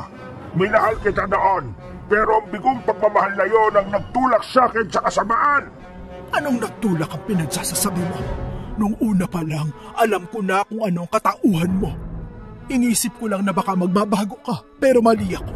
Sa bagay, kahit na anong bihis pa ng ahas ng kanyang balat, ahas pa rin siya. Wala! Nasa inyo ang sanggol na kailangan ka. At dahil doon, damay na kayo sa gulong ito. Ako lang ang kalaban mo, Luciano. At tama ang pinatang niyan. Wala silang kasalanan sa atin. Naiipit lang sila rito. Kaya kayo, kung gusto niyong mabuhay pa at makaligtas mula sa akin at sa mga aswang na ito, ibigay na ninyo ang hinihingi ko. Sige, ibibigay namin ng sanggol. Pero sa kung sino man ang matira sa inyo, magpatayan kayo hanggat gusto niya. Tama si Tiyo. Paglaban muna kayo para malaman namin kung sinong dapat na makakuha kay Talasa. Ikaw, Lola Maggie, patunayan mo sinasabi mong anak ka nga ni Magwayen at kakambal mong sanggol na yon. Agad na napaangin ang Pinunong Aswang. Napakuyom siya ng palad niya at agad na sinugod si Lola Maggie. Napasigaw naman ang matanda at gamit ang tungkod niya, nilabanan niya si Pinunong Luciano. Napaangil din ang mga aswang na nasa tapat ni Daniel. At sa isang pagkisap ng mga mata ng magtiyuhin, sumugod sa kanila ang mga nilalang. Nilabanan nila ang mga yon. At dahil marami ang mga aswang, nahirapan silang talunin ang mga yon. Sa tuwing naiilagan nila ang mga pag-atake ng ibang aswang, may ilan pang nilalang ang susugod sa kanila. Sa hindi inaasahan ni Daniel, sinunggaban siya ng isang nilalang saka ibinalibag. Tatayo sana siya upang makipaglaban ulit, pero naibalibag din ng isang aswang ang Tiyo Boyet niya patungo sa kinabag sa kanya. Tiyo, hindi ko po akalain na mahirapan tayo sa mga nilalang na yan. Oo nga, Daniel. Pero kahit na anong mangyari, Kailangan natin maproteksyonan si Talasa. Pati ang kakambal kasi niya, may masamang binabalak sa kanya eh. Pipigilan natin pati si Lola Maggie. Pero teka po, tingnan niyo oh, pinagtutulungan siya ng mga aswang. Hayaan mo sila. Sigurado na hindi naman siya mapapatay ng mga yan eh. Kung talagang anak siya ni Magwayen, isa siyang immortal. Eh teka, ang Theodora mo pala. Hindi ko alam kung kumusta na sila ni Talasa. Ano po kaya kung sundan mo po siya? Baka mamaya may mga aswang siyang nakasagupa, Tiyo. Ano ako lang, tayong dalawa. Pabayaan na natin na matandang yan sa pakikipaglaban ng mag-isa sa mga aswang. Ang importante, makaalis tayo rito at makarating sa lugar na hindi matutunto ng mga aswang. Hindi po, mas mabuti kung kayo na lang muna. Susunod po ako kagad. Kailangan matapos din ng mga aswang na yan eh. At nang maging tahimik na ang buhay natin. Matapos? Eh paano naman na matandang si Maggie? Kalaban din natin siya. Gusto niya nang kunin si Talasa para makuha niya ang kapangyarihan ng sanggol na yon. Nararamdaman ko pong hindi siya gaano masama. Baka nagiging desperado lang siya dahil sa sitwasyon niya. Ikaw ang bahala. Basta mag-iingat ka ha. Huwag ka magpapatalo sa mga aswang. At lalong huwag kang magpapalin lang sa matandang yan. Huwag po kayo mag-alala. Hindi po ako magpapadala sa mga salita niya. Kapag nalaman kong mas masahol pa siya sa mga aswang, ako mismo ang makakalaban niya. Kung immortal man siya, pwes, hahanap ako ng paraan para patayin siya. Nagpaalam siya sa binata at nang makaalis na siya, tumayo si Daniel upang sugurin ang mga aswang na kumukuyo kay Lola Maggie. Hinarap naman siya ng ibang nilalang at nilabanan niya ito gamit ang kanyang patalim. Nasa kalagitnaan sila ng pakikipaglaban nang biglang napasigaw si Lola Maggie. Ibinaling ni Daniel ang pansin niya roon at nakita niya kung paano ibinawal ni Pinunong Luciano matanda. Nagpatuloy ang pakikipagpambuno nila sa isa't isa habang abala naman sa pakikipaglaban si Daniel sa mga alagad ng Pinunong Aswang. Huwag ka nang magmatigas pa. Maswerte ka na dahil hindi ka mamamatay. Ako, matanda na at malapit nang bumalik sa pagiging alikabok. Dapat lang naman sa'yo maging alikabok. Dapat ka mamatay para wala ka na maging biktima pa. Bumalik ka na lang sa piling ko at gagawin kitang reyna ng mga aswang. Hindi mangyayari ang gusto mo. Isinusumpa ko kahit na sa mundo ng mga patay. Hindi ka tatanggapin ang ina ko. At bakit? Sa palagay mo ba'y mapapatay mo ko? Kapag nakuha ko na ang kakambal mo, siguradong magiging mas malakas ako at magiging immortal din ako. Yan ang hindi ko papayagang mangyari! Sa tulong ng mutyang ibinigay ni Mamboyet, nagawang matalo ni Daniel ang mga aswang na nakalaban niya. Sinigurado niya ring ang kada nilalang na napabagsak niya ay mawawalan agad ng buhay. Nang lahat na ng mga aswang ay nakaantusay na sa lupa, ibinaling niya ang pansin niya sa dalawang naglalaban. Lalapitan sana niya sina Lola Maggie at Pinunong Luciano, pero nakita niya kung paano nagawang baliktarin ng matanda ang sitwasyon. Nagawa niyang ibabawan ang aswang, kaya namangha si Daniel. Ngayon, tingnan natin kung hanggang saan ang lakas mo. Sinaunang aswang ka nga, pero ako naman, anak ng Diyosa ng kamatayan at dagat! Sige, kakalimutan kong naging parte ka ng buhay ko at ituturing kitang pinakamortal kong kaaway. Bahala ka kung anong isipin mo. Basta nandito ako para pigilan ka sa pakay mo sa kakambal ko! Kung hindi ko man makuha ang kapangyarihan niya, papatay ko na lang kayong dalawa. Sige na, magpatayan na kayo para malaman natin kung sino ang dapat na makakuha kay Talasa. Tumahimik ka, binata. Kung magiging sagaba lang kayo sa plano ko, mas mabuti nga sigurong patayin ko na lang kayo. Kayo ng aswang na ito ang uunahin ko at isusunod ko ang mag-asawang kumupkup sa kakambal ko! Dahil naibaling na matanda ang pansin niya kay Daniel, hindi niya namalayan ang naging aksyon ni Pinunong Luciano. Sinubukang dukutin ng aswang ang mata ni Lola Maggie, pero nagawang tabigin na matanda ang kamay nito. Kasunod nun, bumlakas na dinukot na matanda ang puso ng nilalang. Subalit bago pa man niya mapagtagumpayan yon, naitulak siya ni Pinunong Luciano. Babangon pa sana ang nilalang para ibabawan ng matanda, pero mabilis na humakbang si Daniel at tinaga sa mukha ang nilalang. Hoy! Isa ka pang binata ka! Gusto mo talagang sumausaw sa kula, ha? Sige, pagbibigyan kita! Talagang sasausaw ako dahil hindi ko papayagan na makuha niyong sanggol. Pwes, parang sinabi mo na rin gusto mong mamatay ka! Sige, Daniel, patayin mo ang aswang na yan. Hindi niya dapat makuha ang kakambal ko. Pati kayo, kung masama ang intensyon nyo kay Talasa, wala rin kayong karapatan sa...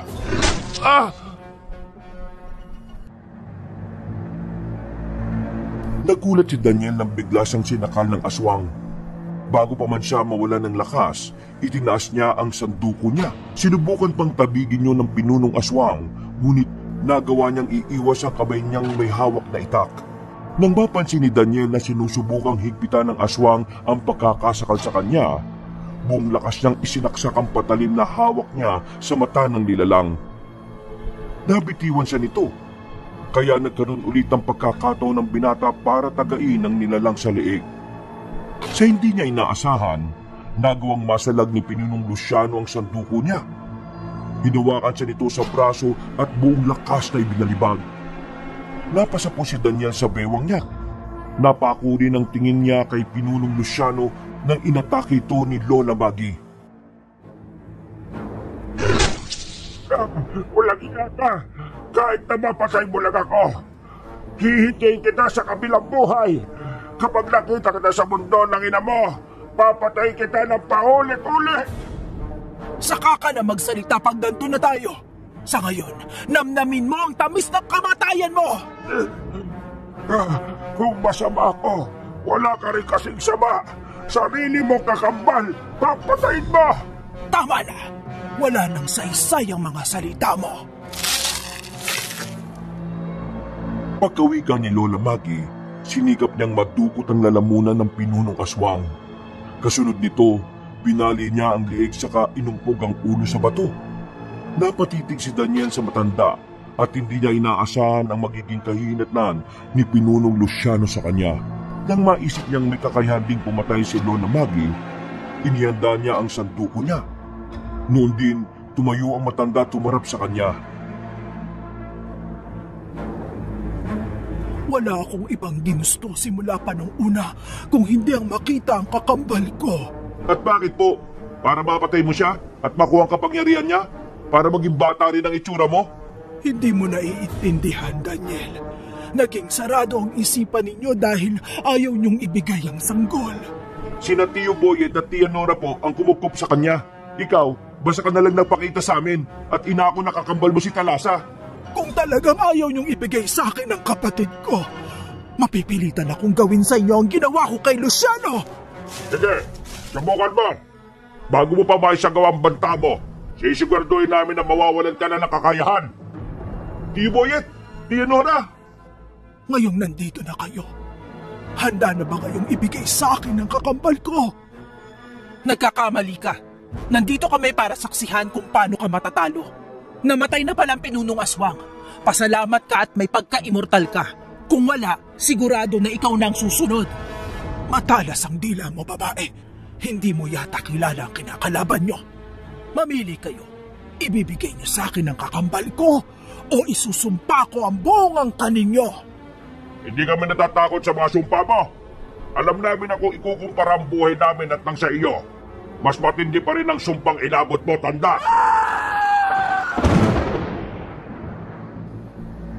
Napasigaw si Lola Maggie at kasabay ng pagsigaw noon, kumulog at kumidlat.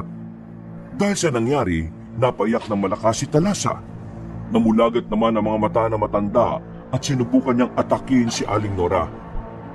Nabasa ni Daniel ang gustong gawin ng kakambal ni Talasa, kaya agad niya itong hinarang, sabay amba na tataga.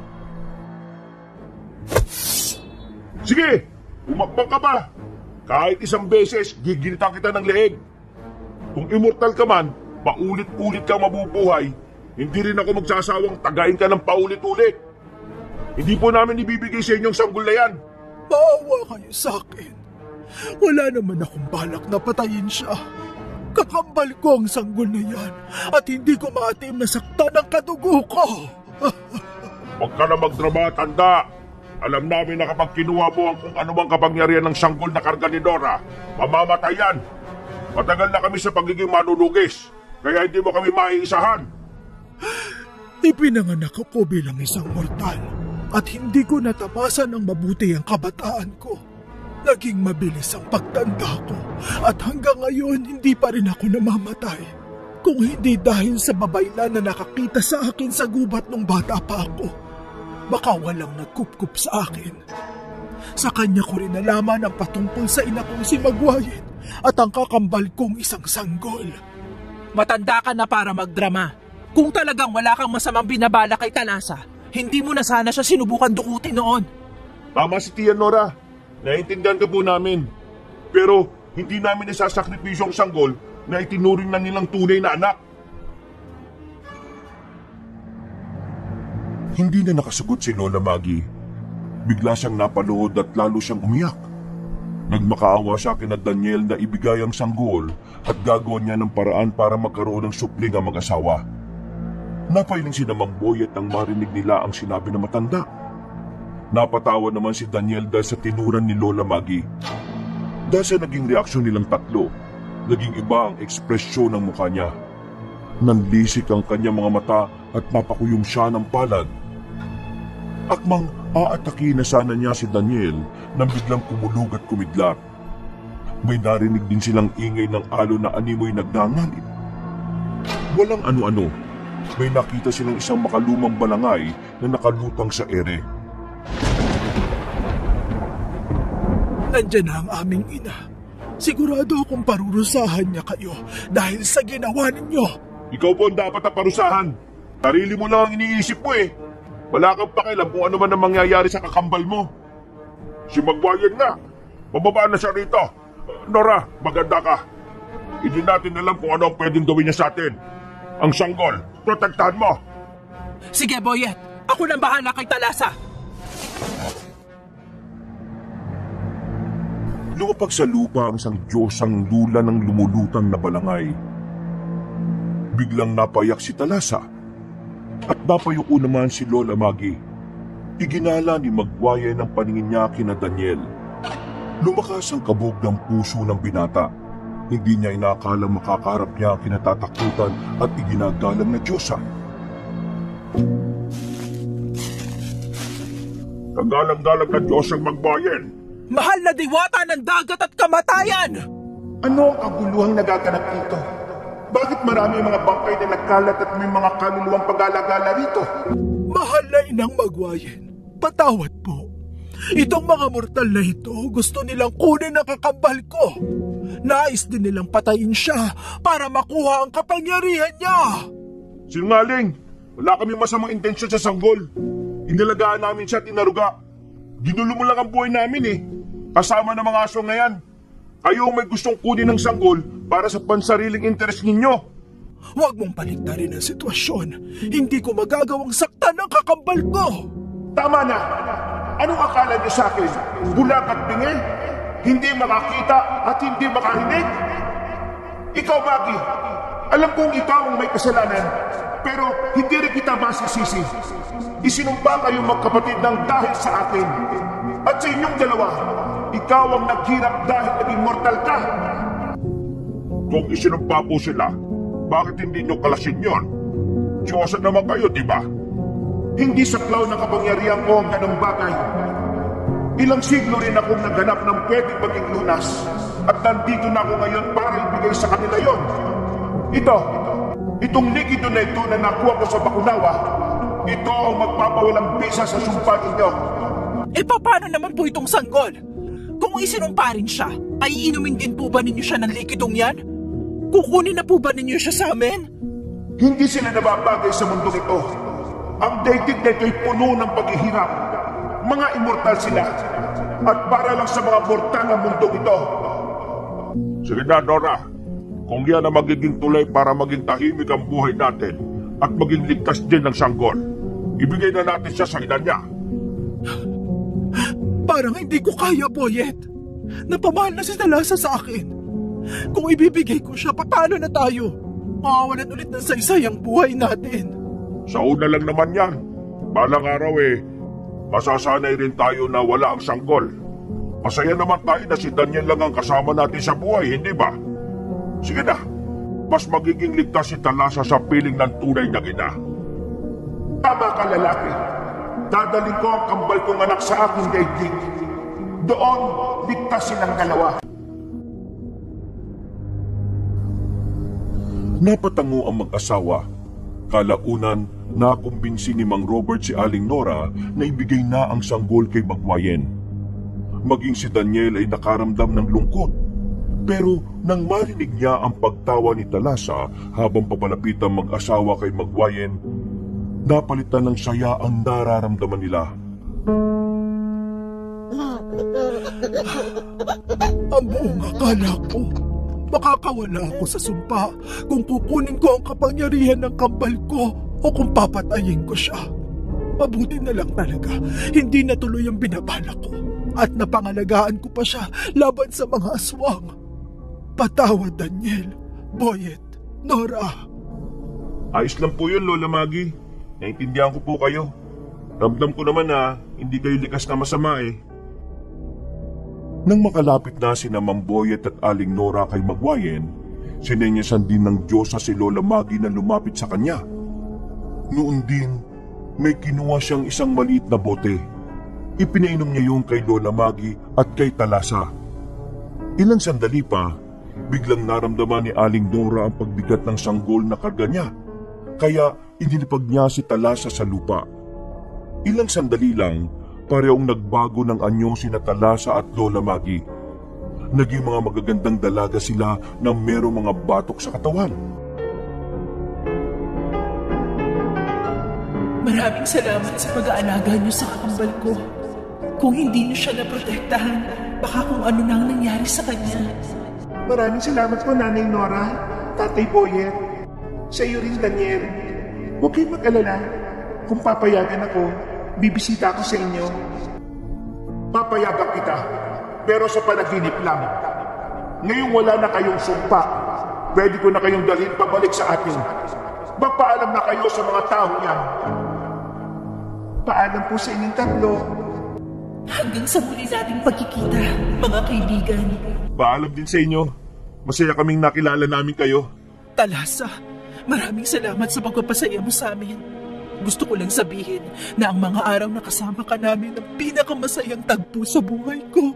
Sige, bilang gantimpala sa pagpupok nyo sa anak ko, kakausapin ko ang mga Diyos at Diyosa para mabigyan kayo ng pagkakataong magkaanak. Talaga po. Maraming salamat po. Narinig mo yun, Dora. Magkakaanak tayo. Maraming salamat po talaga, Diyos ang Magwayen.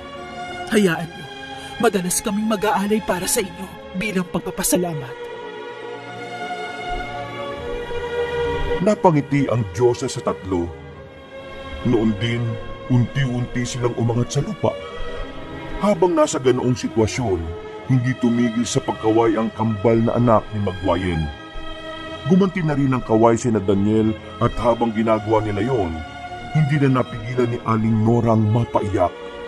At sa isang pagkisap ng mga mata nila, nakapasok ng tatlo sa balangay at agad yung tinangay ng hangin. Ngayon pong wala na si Talasa at wala na rin ang pinuno ng mga aswang. Ano na po ang plano ninyo? Siguro naman, magiging tahimik na ang buhay natin. Wala na tayo magiging kalaban. At kung meron man sigurado na may iba pang manunugis ang lilitaw para kalabanin sila. Tayo, mas mabuting mamuhay na tayo ng tahimik. Sa bagay po, mas mabuti nang iwanan natin ang dati nating gawain para maging tahimik na rin ang buhay natin. Marami na mga naging laban natin. Siguro, sapat na rin yun. Basta ako, gusto kong ihanda ang sarili ko sa pagbubuntis kahit pa alam kong medyo alanganin na ang edad ko. Malaking tiwala ko kay Magwayen. Alam ko na tapat siya sa salita niya. Kung ganun mas mabuti siguro kung uuwi na tayo. Dun sa nayon natin. Oo nga po, Tiyo. Simula na ng bago nating buhay. Sana wala nang mga asong na manggulo sa atin, no? Yan ang ipapanalangin natin. Tara na! Naglakad sila pauwi sa nayon nila. Maging si Daniel, nakaramdam din ng lungkot.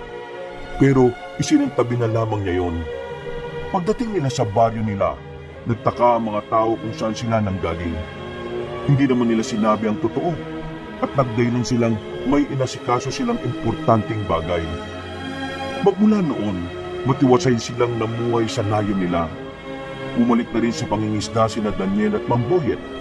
Pero tuluyan na nilang iniwan ang pagiging manunugis. Isang umaga,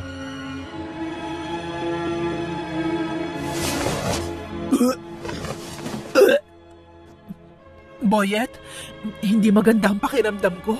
Parang bumabaliktad ang sikmura ko na hindi ko maintindihan eh. Oh, bakit? Anong nakain mo? Ay, teka. Hindi kaya nagdadalang tao ka na, Nora? Baka tinupad na ni Magwayan ang sinabi niya sa atin dati. Oo nga, salamat naman. Alam mo na mula pa noon nawawala na talaga ako ng pag-asa eh. May mabuting idinulot din pala ang pagkakatagpo at pagkupkup natin sa sanggol ni Magwayan na isinumpa. Ngayon din mismo, magbibigay tayo ng alay sa kanya. Magpapasalamat tayo sa mga Diyos at Diwata. Daniel, tulungan mo nga ako para madaling matapos ang altar natin. Sige po, Tio Boyet, tayo na po. Sige, maghahanda lang ako ng iba pang kagamitan natin. nang matapos silang magawa ang altar at mailatag ang mga alay nila para kay Magwayan, sinimulan na nila ang pag-aalay. Ng mga panahong yun, kasama na ng mag-asawa si Daniel at siya na ang nagpasimuno ng ginawa nilang ritual. Namangha ang binata nang matanaw niya sa pangitain niya ang Diyosang si Magwayan, kasama ang kambal niyang anak na minsan nang naging matanda at sanggol. May kung anong sinabi ang Diyosa, at nang muling bumalik sa sarili niya si Daniel, nagawa niyang matandaan ang mga yon. Sinabi niya ang mga inihabili ni Magwayan. At hindi naman yon sinuway ni Mang Boyet at Aling Nora. Kapag daw sinunod po ninyo yung mga habili niya, magiging matagumpay raw po ang pagbubuntis ninyo, Tia Nora. Sige Daniel, susundin ko lahat ng sinabi ni Magwayan. Hindi ko siya bibiguin. Sabik na rin ako makita ang magiging anak namin ni Boyet. Salamat po, Tia. Huwag po kayo mag-alala. Kapag nanganak na po kayo, tutulong ako sa pag-aalaga sa pinsan ko. Ngayon pa lang nagpapasalamat na ako sa iyo, Daniel. Wala po kayong dapat na ipagpasalamat sa akin. Ako nga po ang dapat na magpasalamat sa inyo eh. Kung hindi dahil sa inyo, hindi ko na alam kung saan ako pupulutin. Baka nga tinapon na rin ako ng mga magulang ko sa dagat eh. Talagang doon ka na namin mapupulot. Nung naabutan ko yung ina mo itatapon ka na nga sana sa dagat. Narinig ko pang sinabi niya na bahala na ang Diyos na karagatan na kumupkup sa'yo. Si nanay talaga oh. Pero hindi na rin naman natin sila masisisi ni tatay eh. Siguro gusto lang po nila akong maging ligtas. Siya nga. Mula nung ipinagbuntis ka niya hanggang sa naipanganak ka, hindi na kayo tinigilan ng mga aswang. Malakas nga ang kutob ko na alagad ni Pinunong Luciano mga yun Ang mahalaga, ligtas ka na ngayon. Kung nasan man ang nanay at tatay mo, sigurado na ipinagmamalaki ka nila. Napangiti si Daniel sa sinabi ng tiyahin niya. Dahil tapos na ang ritual nila, nagpasya silang magpahinga. Nang medyo madilim na ang paligid, umalis silang dalawa ng tiyuhin niya para mangisda. Ganun na lang ang tuwa nila dahil sobrang dami ng isda na nahuli nila sa lambat. Umuwi sila at masayang ibinalita kay Aling Nora ang nangyari. Magmula noon, sa kada pag-alis nila para mangisda, umuwi sila na halos mapuno na ang bangka nila. Makaraan ng ilang buwan, lumaki ang tiyan ni Aling Nora. Dahil dito, mas naging maingat sila. Lalo pa at medyo naging masela ng pagbubuntis ng ali. Boyet, mukhang manganganak na ako. Sumasakit ng sobra yung tiyan ko parang puputok na yung panubigan ko. Sige, ako ang bahala sa'yo. Ako na mismo magpapanak sa'yo at nang wala na tayo maging problema. Daniel, kumuha ka ng maligamgam na tubig. At dali mo na rin dito yung iba pang mga kagamitan ko. Sige po, Tiyo. Sandali lang po, dadalhin ko yung mga yun dyan. Nora, pumwesto ka dyan sa sahig. Kumalma ka lang ha. Huminga ka ng malalim para hindi hihigpit ang mga kalamnan mo. Tiyo, ito na po yung ipinapakuha po ninyo. Salamat, Daniel. Sige na, sa labas ka na muna ng bahay. Pakibantayan mo na lang ang paligid. Baka may nakasalising asong at kung ano pang mangyari sa pinsan mo. Sige po, Tiyo. Ako ang bahala. Gigilita ko sila ng sanduko ko kapag nakita ko silang umaaligid dito. Bumaba sa bahay nila si Daniel na dala ang sanduko niya. Nang nasa labas na siya, rumonda siya at siniguradong walang mga aswang na makakalapit doon. Nasa kalagitnaan siya ng pagruronda nang may makita siyang 3 babae na nakatayo. Nakangiti ang mga yon sa kanya at kumakaway. Nakilala niya agad ang mga yon, kaya gumanti rin siya sa kanila. Lalapitan na sana niya sina Magwayen nang bigla silang naglaho. Daniel! Halika na sa loob! Matagumpay ang panganganak ng tiya mo! Ha? Talaga ho? Sige, nandyan na po ako. Sandali lang ho. Aba, oo nga po, Tiya. Parang magkapatid kami Oo nga, pero magkapatid naman kayo Anak ka na rin namin, di ba? Opo, Tiya. Tiyo, ipinapangako ko po. Aalagaan ko pong mabuti ang kapatid ko.